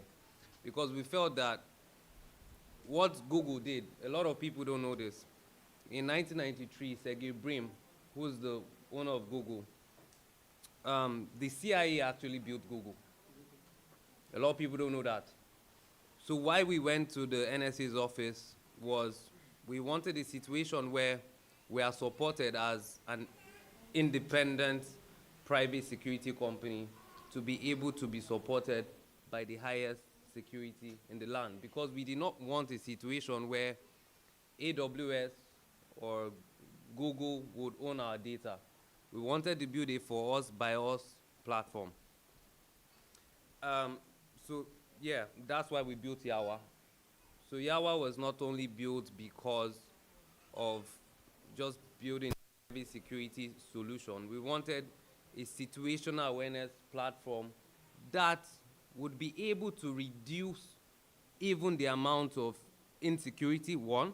Two, the amount of casualties for law enforcement, because they don't see what happens too as well. So we built Yawa to be able to help reduce the economic situation of these things, because people, we don't see, yes, I understand the fact that we look at it from debt, which is really not good, but it also affects the government directly, because when you bury 4 policemen, they're going to have to pay school fees, you're going to have to, you know, the psychological part of it is very painful, but it also has directly on, you know, on even the families, even on government itself. So we want we built that platform because we wanted a situation where there's real-time data, early warning, and there's situational awareness for everybody. So for instance, if you download Yawa right now, everybody in this room is going to get the same data. Everybody. Because it's situational awareness. So whether you're law enforcement, whether you're not. So we built two platforms that we wanted to give law enforcement. Obviously the Yawa app and the Yawa Enterprise Solution that we wanted to help law enforcement because we knew that data was in silos. What do I mean? Fire service has their own app. Police has their own app. I don't know. There's another one that the police now has come up with called the School Safety Initiative that unfortunately I called the number yesterday and wasn't working. So I don't know what we're supposed to do with that now. So we don't need apps for everything. And you see, as citizens, one of the biggest problems we have is trust with law enforcement. We don't trust them. That's just the truth. We don't need to lie. When we went to the National Security Advisor's Office last year, we spoke to them, and guess what? They built their own app called Abeg. Am I supposed to be begging for security? Are we supposed to be begging? So you went to go and copy what we built, and it was not good enough. Why we decided to build it? Because you see, if you don't trust your government, you can't use what your government has built. That's the fact. That's the fact. So no matter what law enforcement tells us today, and no matter how many numbers they want to pull out there, we are not going to save it. Let's be honest. So that's my own contribution. All right. Before I get the response from the law enforcement agencies, I want Wing Commander Kelechi to react to the question that was asked online. All right, thank you very much. And a big thank you to the person that asked that question, because that was actually the crux of the disagreement I had with my colleagues. The person is really true, or is saying the truth. It is not easy. I can't remember the expression now, but there's that expression that you don't expect a man to disagree with the person that pays him or something like that. There's an expression like that. So when I told my colleagues, actually, let me be frank, one of them said that maybe I am disgruntled. He used the word maybe in quotes. So I had to remind them, because again, I say it's not easy, that when we were flight lieutenants, I was a flight lieutenant squadron leader, that's the equivalent of captain and major, that I said that we have a top-heavy service. In other words, you have so many people who are seniors who should not be there. Because every time you see a failure, it is simply a failure of leadership. Don't just sugarcoat it. If you get the leader right, everything falls into place. So I told them then that we have a bloated top because over time, after the military left politics, people were now compensated. They democratized rank. So you promote people who should not be promoted. But it shouldn't be so. It's not compulsory that everybody should become a general. It's not compulsory. So I said it then. So I reminded them that when I said it then, but I said it in a hushed tone because, I mean, you are telling your seniors that they shouldn't be there. You know that it has consequences. So I said it in a hushed tone that, no, I don't think it's, but amongst my colleagues. So what they called me then was that you're an elitist. So I reminded them that I am happy that I was called an elitist then, and that now may be disgruntled. And when I checked, it was like 20 years when I said it the first time to now. So that I'll wait another 20 years, then I'll be right. But I was really serious. But I understand that it is very, very difficult. But that's why I told them that we must deliberately curate a leadership process that allows the best to get there. If the best gets there, then what it means is that you have people who in addition to being professionals, they are also courageous. Then they can ask them, hey, I want you to do this. They say, sorry, sir. I mean, you've not given us what we need to do this job with.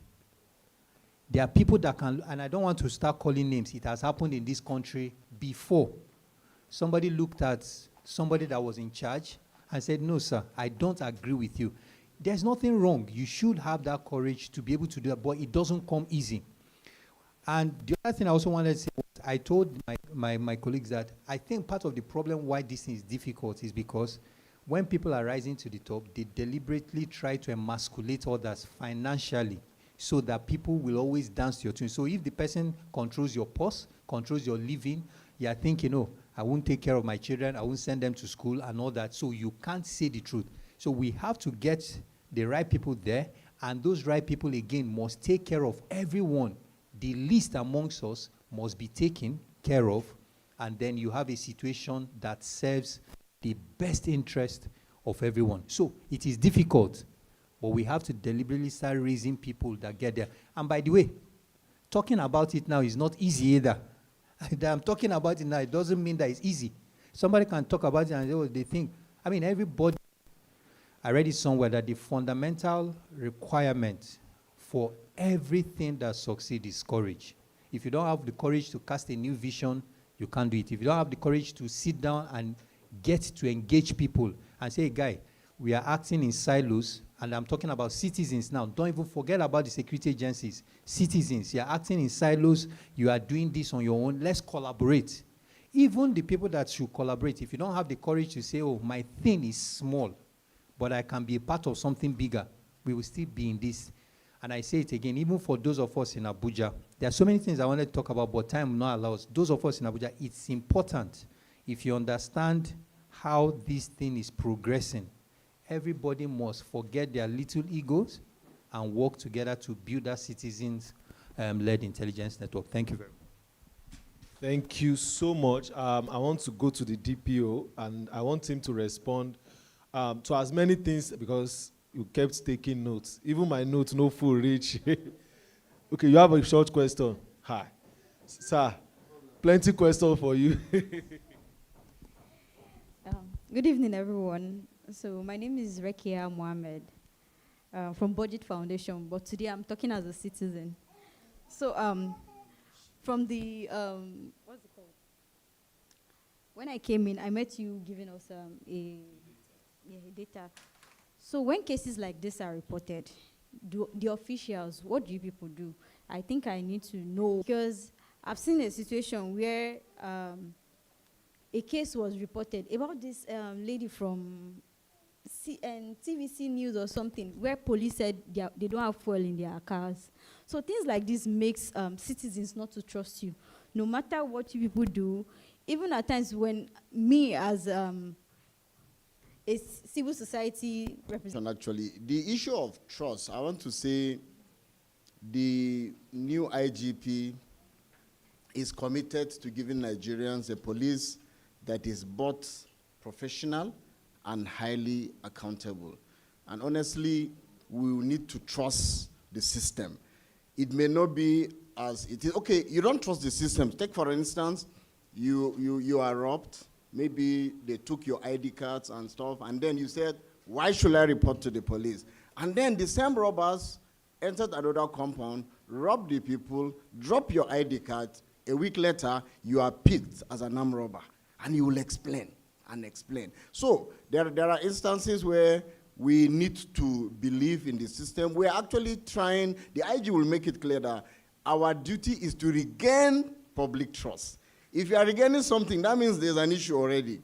But then the main mandate is, let's do our best to regain public trust. Because the public does not trust you, there's little or nothing that you can actually do. And just like the security expert, our retired wing commander said, we must take our security seriously, and we are the first line of security. I have an experience in Benue where I was a DPO in one of the places. We responded to a distress call.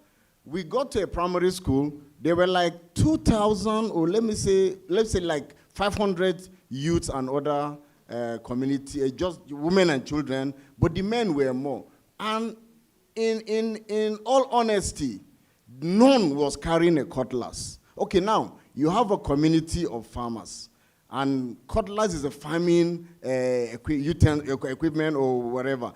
And you are in a primary school, we are afraid that they're going to attack us, but none was carrying, something like that. It may not be enough, but of course, if 10 people are coming to attack you with cutlasses, you can be able to defend yourself.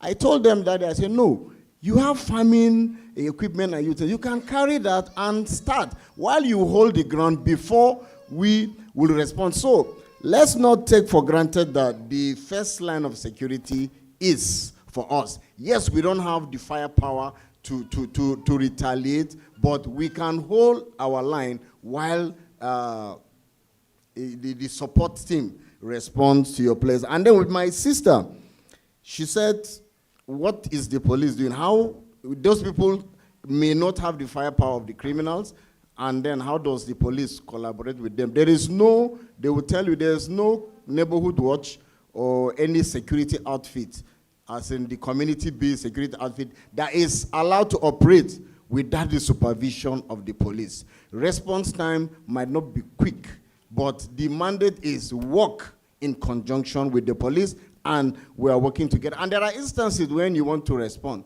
You are ambushed. Just, I think on Monday or so, some of our EOD personnel were trying to clear some of the road in a mandate, or the community watch, the vigilante have a mandate to work under the supervision of the police, and we are working together to ensure that safety and security is, given to virtually everybody that will definitely be in need. And in the issue of manpower, yes, the presidency have given the go-ahead for more recruitment. In fairness to the organization, I'm sure a team is, the recruitment is in process now. So many are out, so many will still be going. So it's a work in progress, and it will take time before we can build that real manpower. We are suffering from neglect of yesteryears. That's why so many are retiring, no replacement. So the mandate is recruit 50,000 annually. But of course, 50,000, how many years do you think it's going to take us to get the real number? But there's an approval, and recruitment is in process. And then the issue of funding. In trying to address the issue of funding, the Police Trust Fund is coming up strong. It's been there, but I think there's a percentage of the national budget that is earmarked specifically for that. And we want to believe if it comes up strongly the way it ought to be, there will be increased funding, there will be some training and retraining, equipment, and so many other things will be procured, and possibly, I'm very, very certain there will be improvement, and the general public will see and testify that there's improvement. And the issue of trust, just as I said, we will need to trust the system and see if, and believe that things will get better. Now, we're saying failure of leadership. Somebody said failure of leadership. Well, that is, that's not my own to say. But the one I experience is, we complain to the government that the city is dark. So we need improved lighting. Now there are street lights virtually everywhere. Then some wonderful Nigerians will come, cut off the pole, vandalize the street lights, and reduce the community to darkness. The community with human beings will vandalize and take it away. You drive on our roads, manholes will be replaced every day.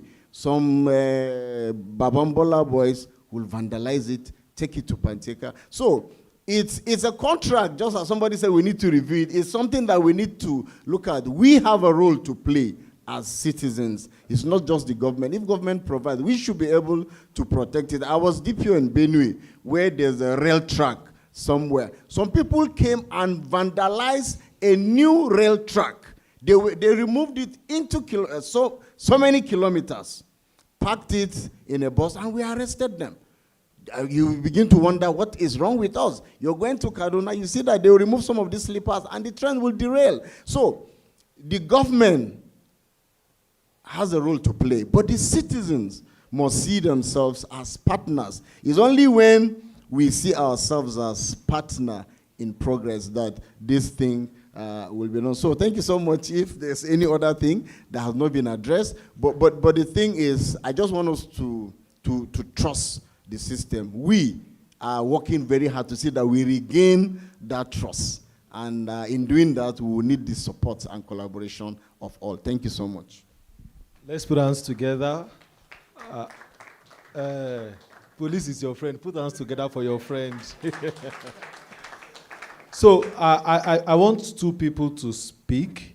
We have someone who is a reporter with a national newspaper, and he covers insecurity issue, and would want to hear from his perspective on the field.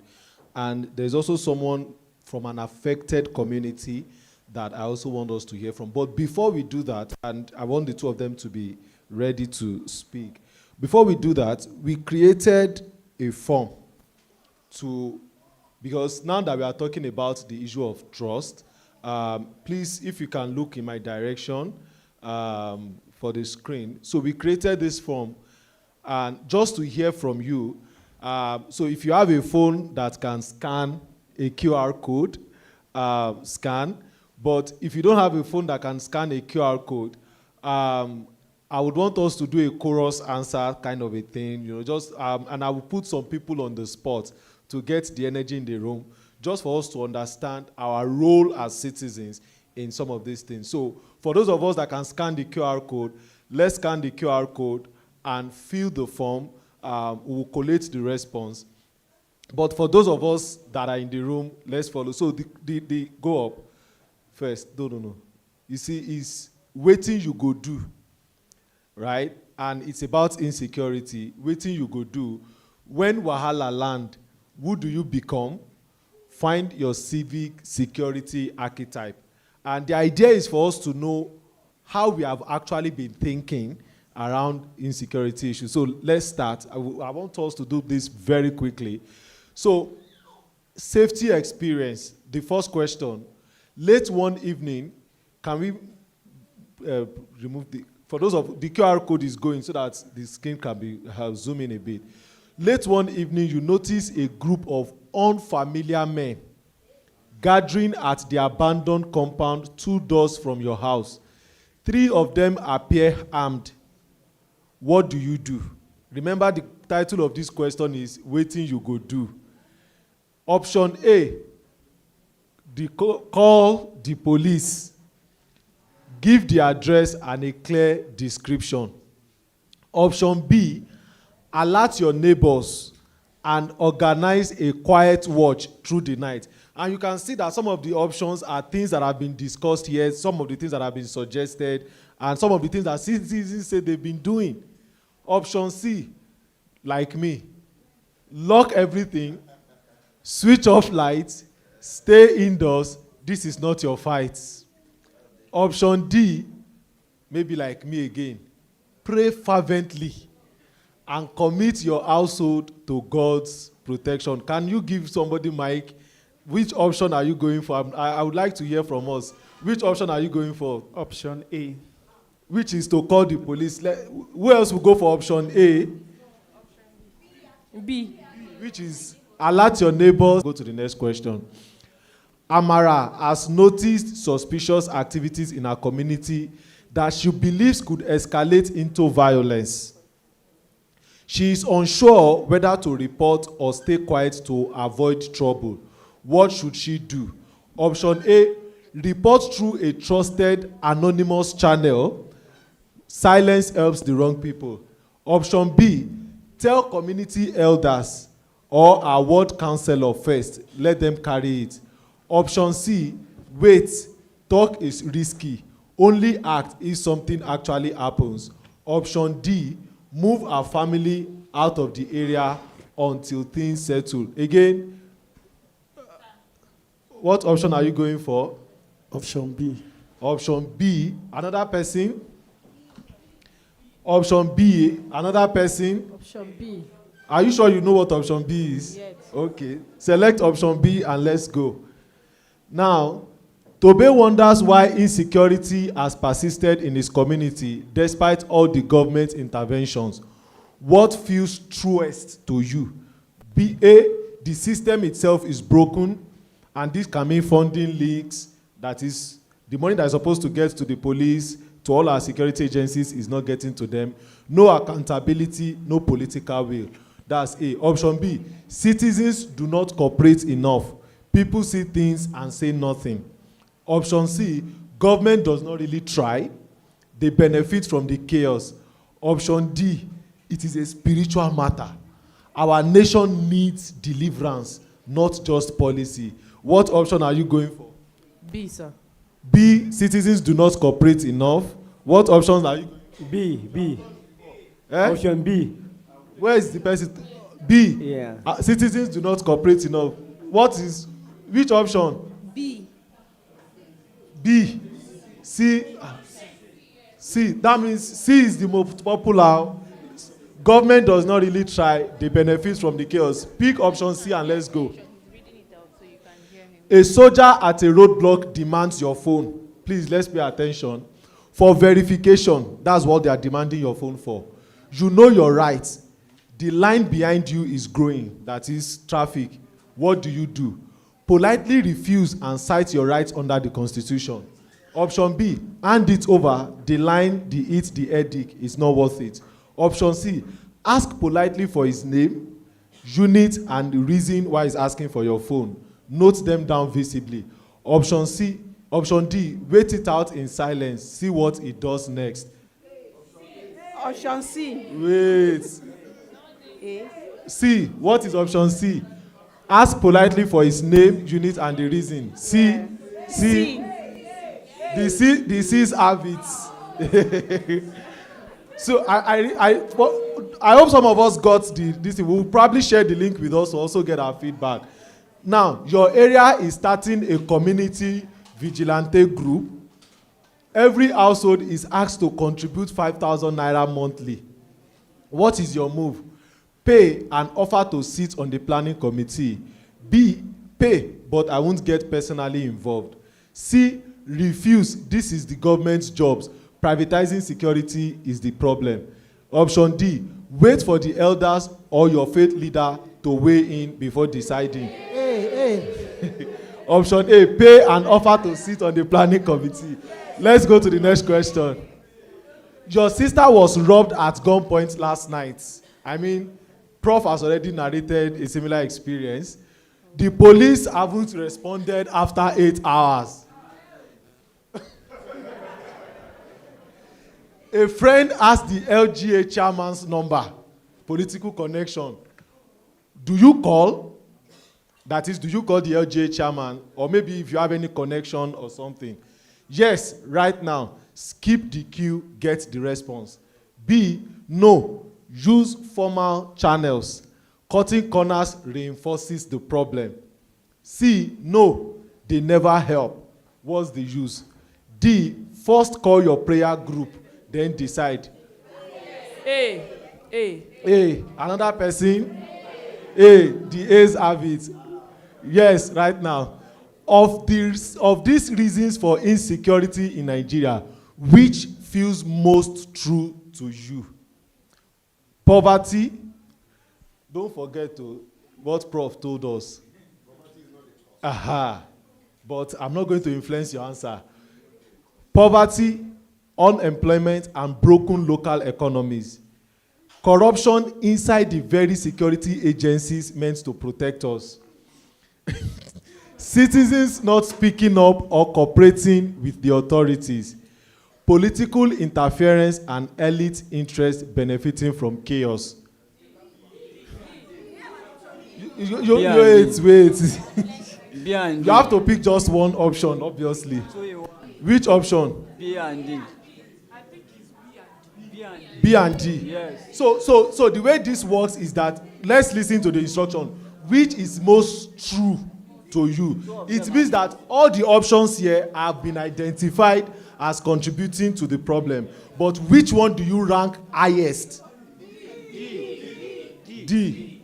Political interference and elite interest benefiting from. Is there a politician here? D. All right, so let's pick D and go. Now, you witnessed something serious. The police want a statement. What would actually make you give it? Number one, A, guaranteed witness protection, codified, enforceable. B, a truly anonymous reporting channel.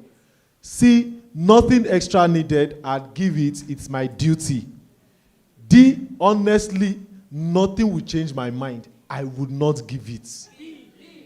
B, that is nothing. So the officer said C, the citizen said, wait, now pick one. B. So B says a truly anonymous reporting channel. The B, I'm tempted to want to go with the officer because all of us will have been picking since and he did not pick. But this is the first time that his voice is very loud. We agreed to work together. Please pick B, I'm sorry. Now, CISD, just like this, we have invited you to a structured community security dialogue with police, elders, youth, and government. Will you attend? Yes, and I want to help facilitate. Yes, but mostly to listen. Some of you are there, you are BO, you have not spoken since. Then C, maybe, depends on who else is in the room. D, no, talk shops never solve anything. A quickly. Now, a soldier slaps a young man at the market for disrespect. You see that the disrespect is in quotes. A crowd is gathering. What do you do? As a Yoruba man, I know what I will do. But I will not tell you. Pull out your phone. Record visibly. Try to mediate calmly. Talk to both sides. Walk away. No business of yours. Speak up loudly and publicly against the soldier. Try to mediate calmly. Pull out your phone. Record. B. Right, try to mediate calmly, talk to both sides. Select B and. All right. So we have, after this is the second to the last question. Let's be patient.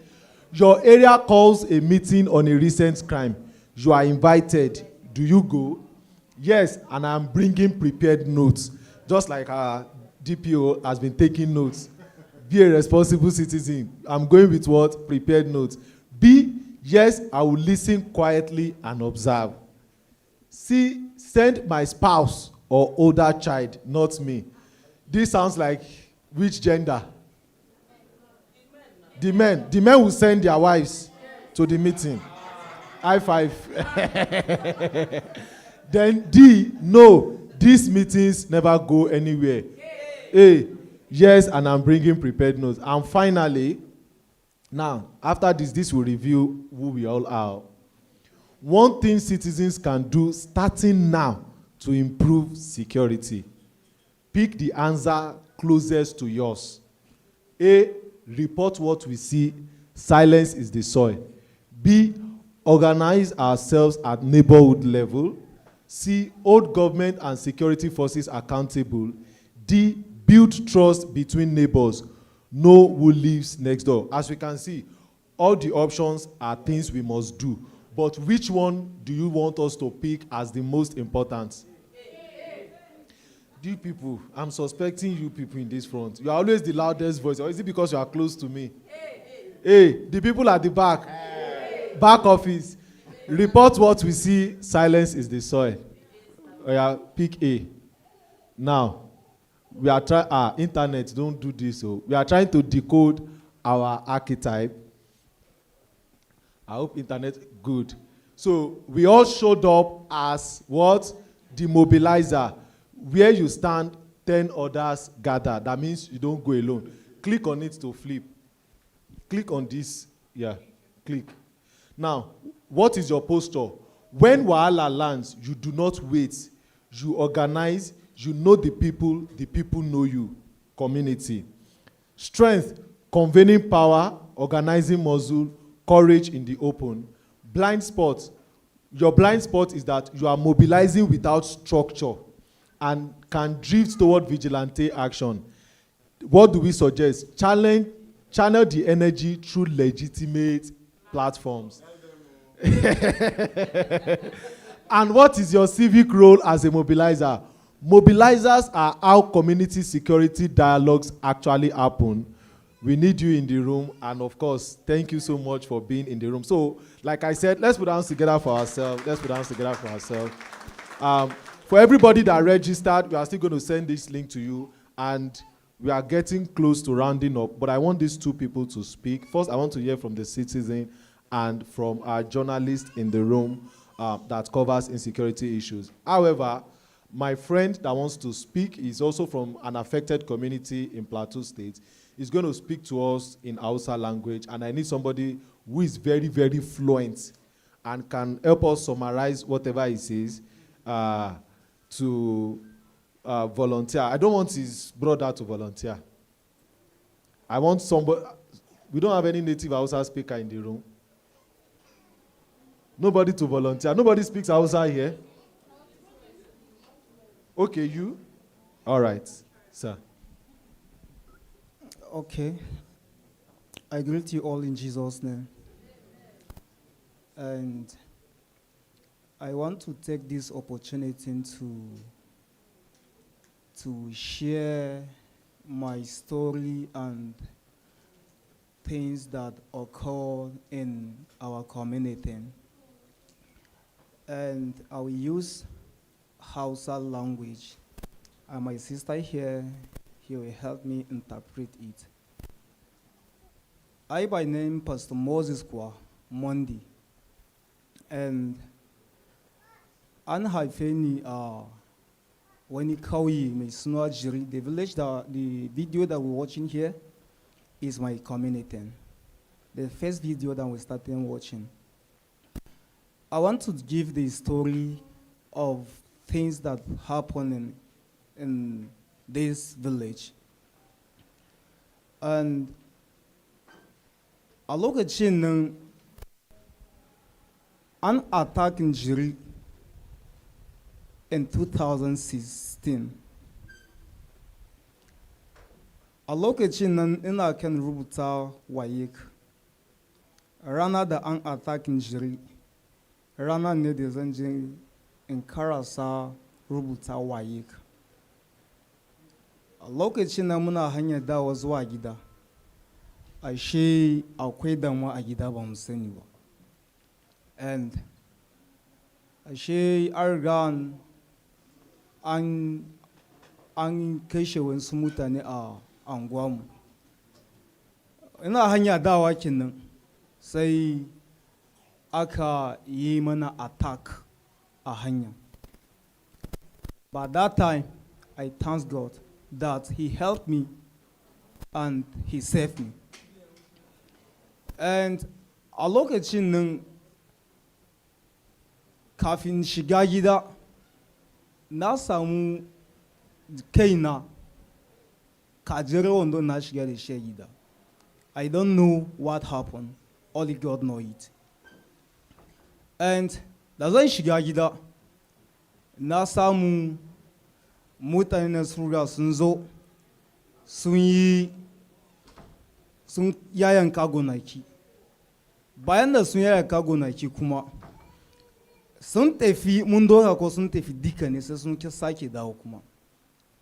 Da sun dawo mu ba mu da wani niyya wai mu saya mu yi fada da su. But ashe them is something that they are already planning it since. But we muna kan zona ba mu da tunani. But that day sun kawo ne kawai dindika. And say an yi kashe-kashe nan. And again, I want to talk I want to give the story for what happened last month in community, Rigi, in Razongo community under Irwelan, Basa LGA. And ran takwas muna kan kwanciya da dare. Around 12 o'clock, sai mun ji an fara harbe-harbe a community. The first house that these people they started entering is my house. Anytime yawa attacking nasu in sun zo yi, su kan focus ne domin su ga sun kashe pastor. Right now in Irigwelan, an kashe pastoci da sun kai guda 11 pastors, they are killed there. And sun surround gidana. My wife, she's there. Ni kuma ina waje. Time da ina cikin wani dakin neighbor na. Time da na ji an fara harbe-harben nan, I went out to see that ko zan iya samu in ga na cire su matana. Gashi na ba ni da kayan yaki nasu, ko kuma in ce in saya za mu face juna da su. But da na fita suna fara ihu, and they leave my wife. Sai sun fara bina, sun fara harbe na, suna ta harbe ko bule da same ni. But that day I thank God, He saved me. And again, please, I want to take this opportunity to call. Let us join our hand that we should pray in our communities for things that is happening.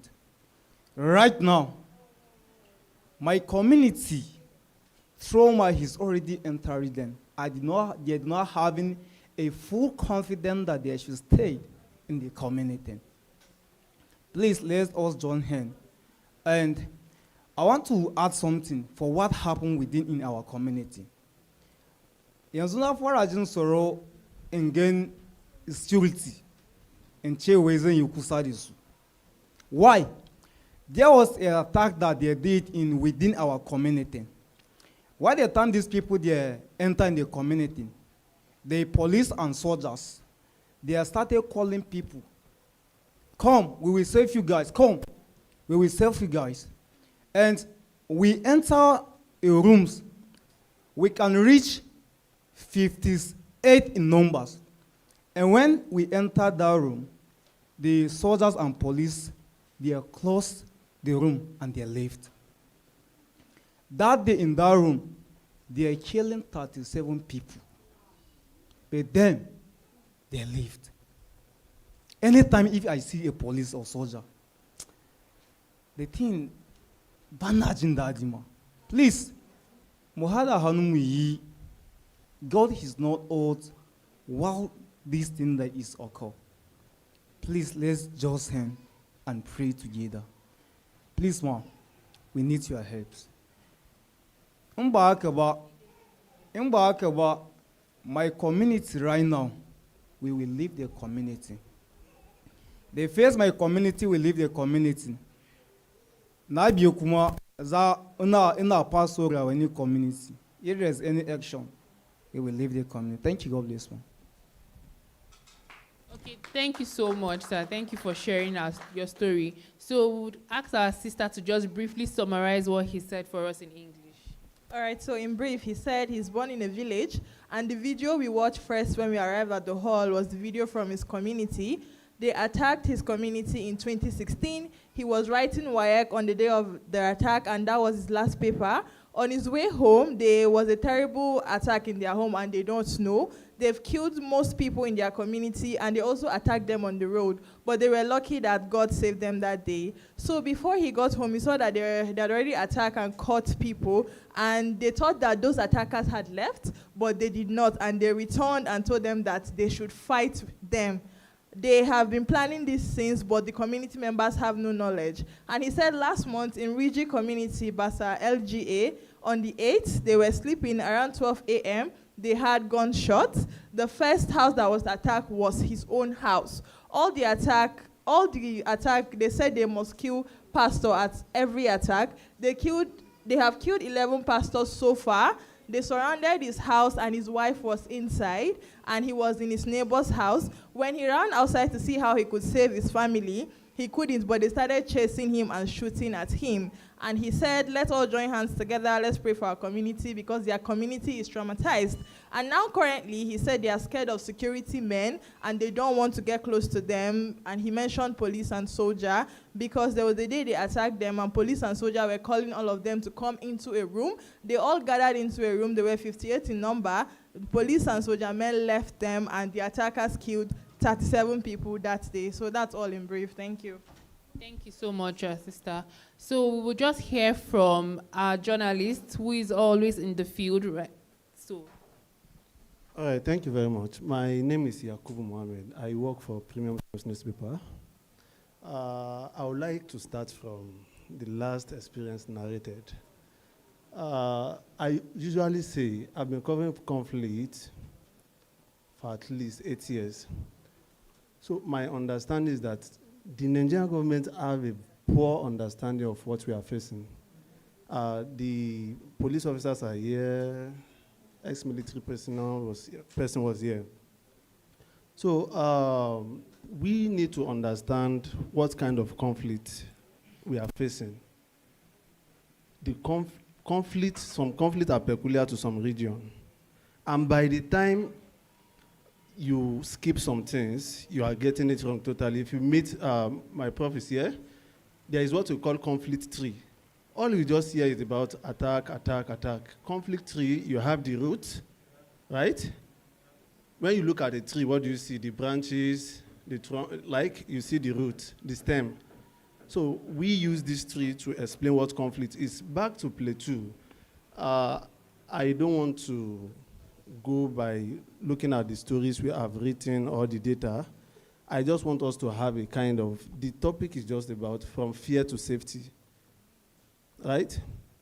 Now in Plateau, let's talk about north entirely. Northeast, what we have is insurgency, jihadism, right? It is now extending to north central, not all north central, at least Niger, Kwara, where we now have Boko Haram presence there. This is northeast peculiarity with some part of north central. And the same north central, you have issues of farmers-elder clashes, that is resource-based conflict. So now many places you go to, nobody tell you the root causes of these things. And at the center of it is governance failure. Because I said government does not even understand the problem. They don't understand the actors. When you look at some data, they are talking about terrorism financiers. Look at the data and go and look at the people that are there. The one that has been published, POS operators, Bureau de Change. So without looking at, I don't want to, but in Plateau, I'm glad you narrated your story. So if you must confront this problem, we need to have a renewed perspective of how we view these things. You grew up in the community. Many of us grew up in the village. And any attack now, wherever you go to hear Fulani, Fulani here, Fulani there, you have had relationship with Fulanis when growing up. So this is a problem of climate change, but we don't like to hear it.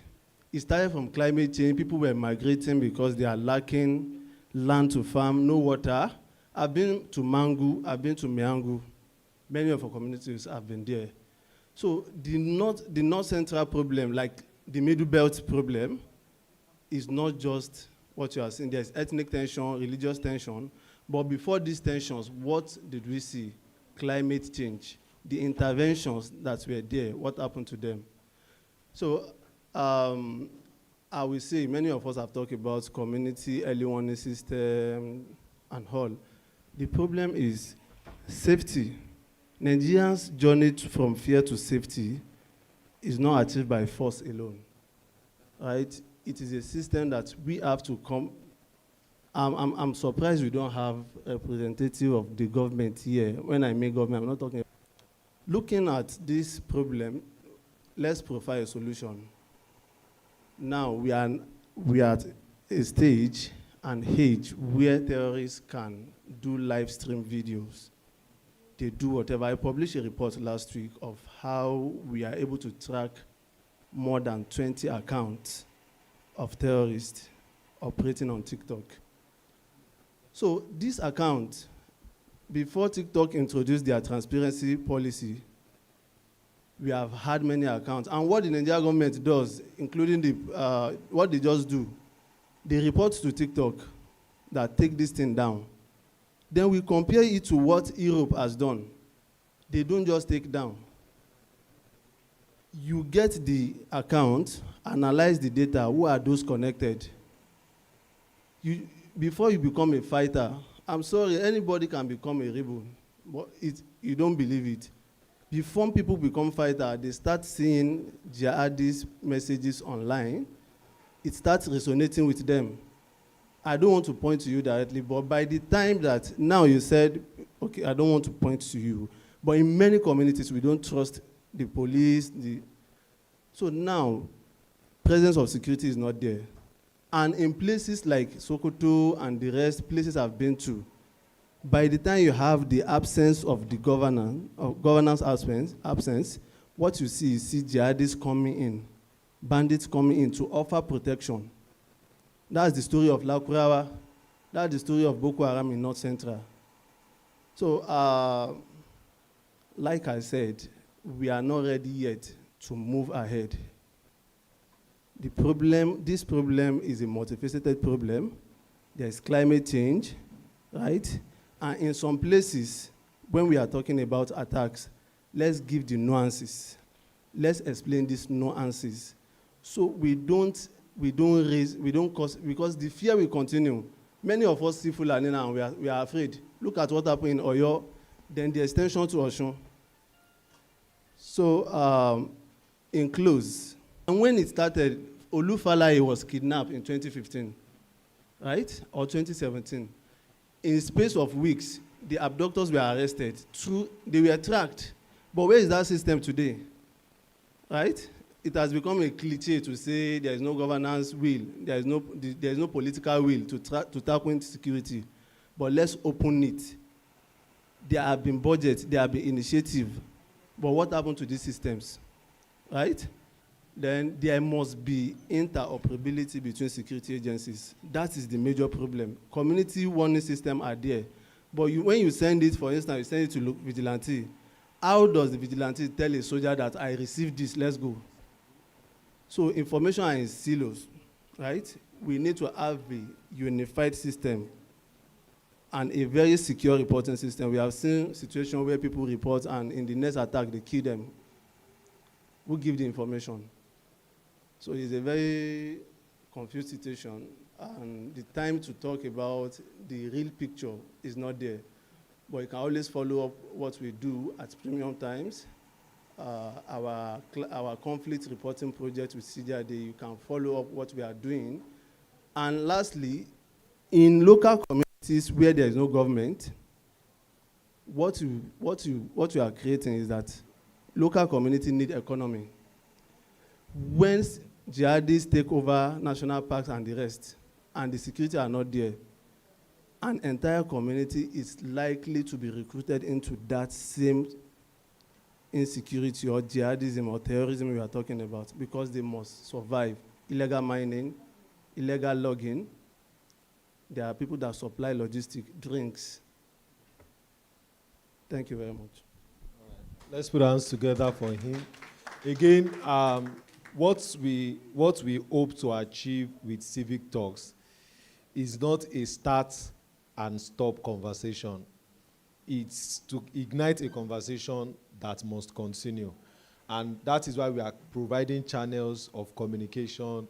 You can follow us, and like he just said, the Premium Times, they are doing amazing work reporting this incident. I mean, since the Oyo incident, they've been counting the number of days, and so that, sir, today is day 34, right? So, because sometimes we get distracted by our everyday, and it's possible to forget that there are actually people that are directly impacted by these issues. Again, because of our time and it's getting late, this is almost 6:30, and it's, I mean, we can keep talking. So I'm going to give 3 people the opportunity to, in just 1 minute, a closing remark. She's going to speak. I'm sorry, I already picked her. I'm going to hear from the representative of the vigilante group, and of course, our residents, DPO will speak. That's 3, right? Okay. Let's increase it to 5. She will speak, and then I will give Prof also to give a closing remark. Please, let's keep it brief. Yeah. Good evening, everybody. First of all, I want to thank God for being here. And based on we vigilante, we base in the community. That's why there are some talks, I would say they should give it to the police. Because we base in the community. We are like the community policing. We are close to the people. What I want to say is that the community that we are living with, the citizens, need to act fast. We cannot leave everything to the government. I have faced more than 7 kidnapping in Gusape. I stay in Gusape community. And as you can see, Gusape is connected to Karu, Karishi, Orozo, Apo. That large, I work with them closely anytime there is kidnapping in that place. You see, the problem is that we want the citizens to trust the security. Because if you don't trust, who will you trust? Is it the criminal? The security close to you, you need to take that security very, very important. In the community, most of the people living in the community don't give information. They don't give. And the security are not spirits. With that information, we cannot act. You know, we are close to the police more than the community because we give information to the police. What happened 6 months ago where they kill one of my boy, ambush him and kill him because of we are safeguarding the community based on all the kidnapping we faces. They kidnap so many people. Some will repel them with the Asokoro DPO in that, what they call Kubo. We know their routes. When they kidnap from Gusape, they follow through that Ram area and cross to Bagbalape. Or they go to Karo and hide their victims. We have gone all the places. But the problem is that the community is not helping the vigilante. Truly, let's tell ourselves the truth, because the vigilante is close to you. Before the police will come, the vigilante is already at your doorstep. We now will give information to the police. Many of these kidnapping will have been on ground before the police will come. We will give direction to the police that this is what is happening. And they will come. So we want to please the citizens that they should be close to we vigilante so that we can get more information and give it to the police. Some citizens don't care about the vigilante close to them. They neglect us. They feel like we are not important, but we are important today. Because most of the community you go is vigilante that is guiding that place. Estates, I have many boys in many estates that are guiding today. Because of what? Because of insecurity. But most of the community don't collaborate with the vigilante. They don't pay. Government, some citizens will not.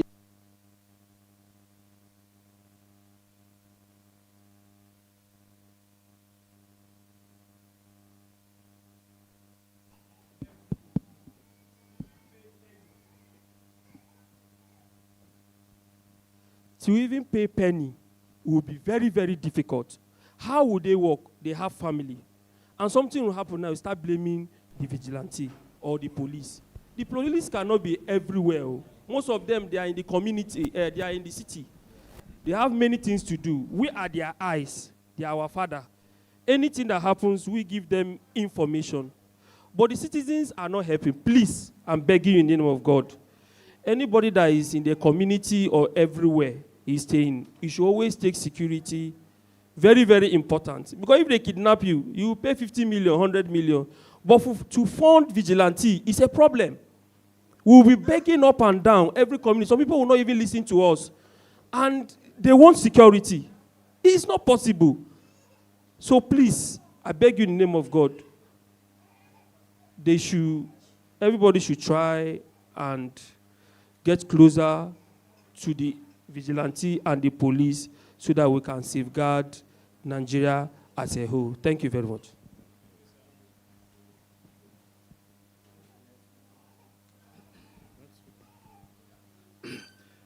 Thank you so much. Briefly, from fear to safety is possible only when this social arrangement, or what I would call social contract, is honored on both sides, that of the government side and, of course, the citizenry.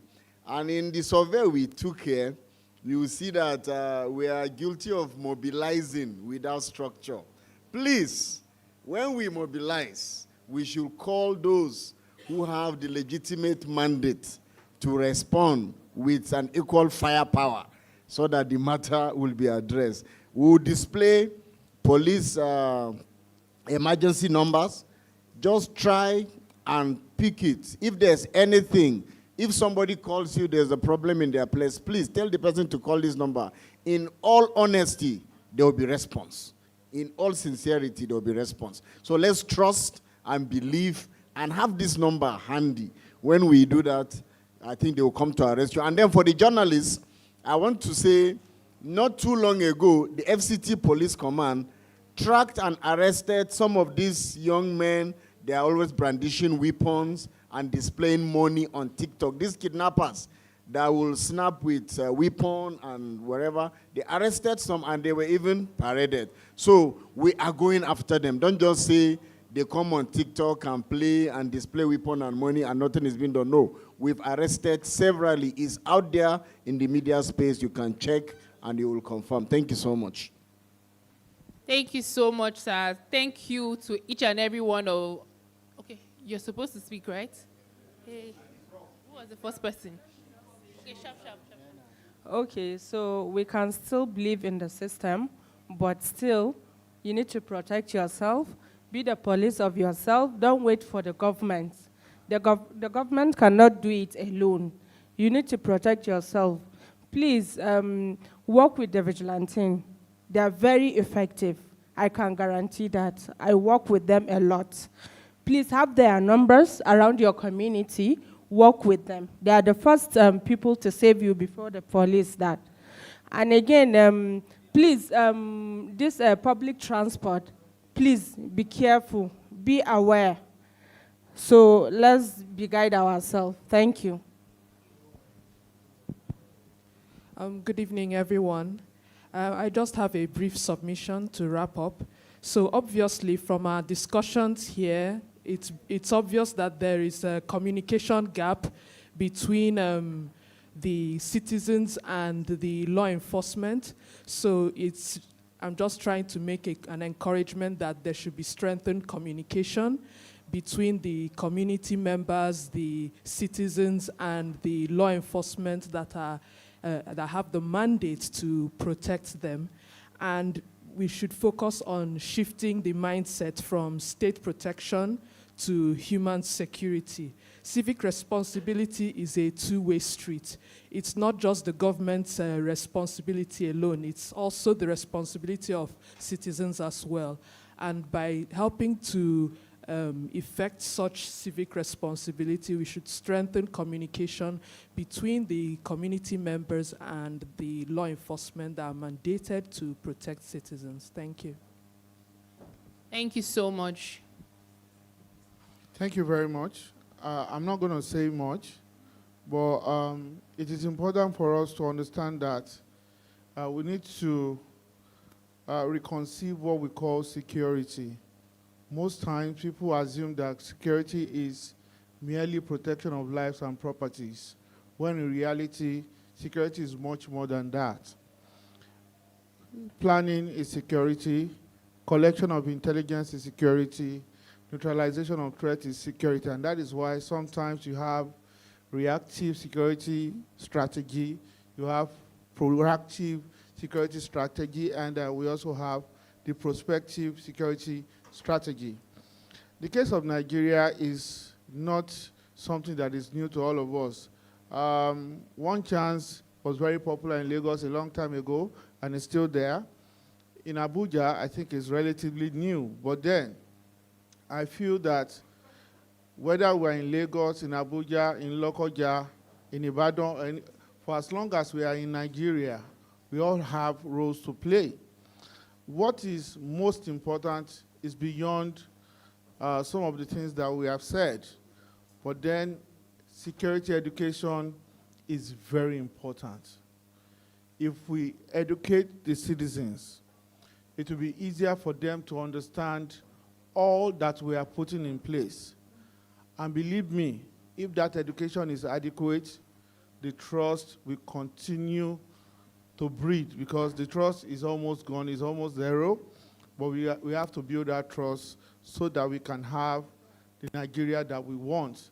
So police on their part, or law enforcement on their part, must ensure that they create enough awareness, employ the National Orientation Agency, not by paying them, but by ensuring that they help in circulating all that represents good policing in Nigeria.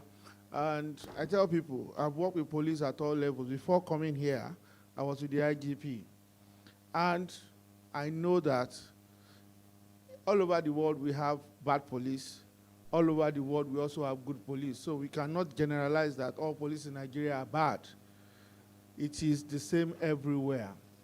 But if we trust them, give them another chance, then they will not engage in self-fulfilling prophecy, like I said earlier on. Let's come together and work as a nation to help solve Nigeria's problem. Nigeria is a country. In this country, we have so many nations, but we can grow and turn Nigeria to that nation so that we can have a safer and more collaborative strategies that can help Nigeria out of the situation and propel Nigeria to that greater height. Thank you very much.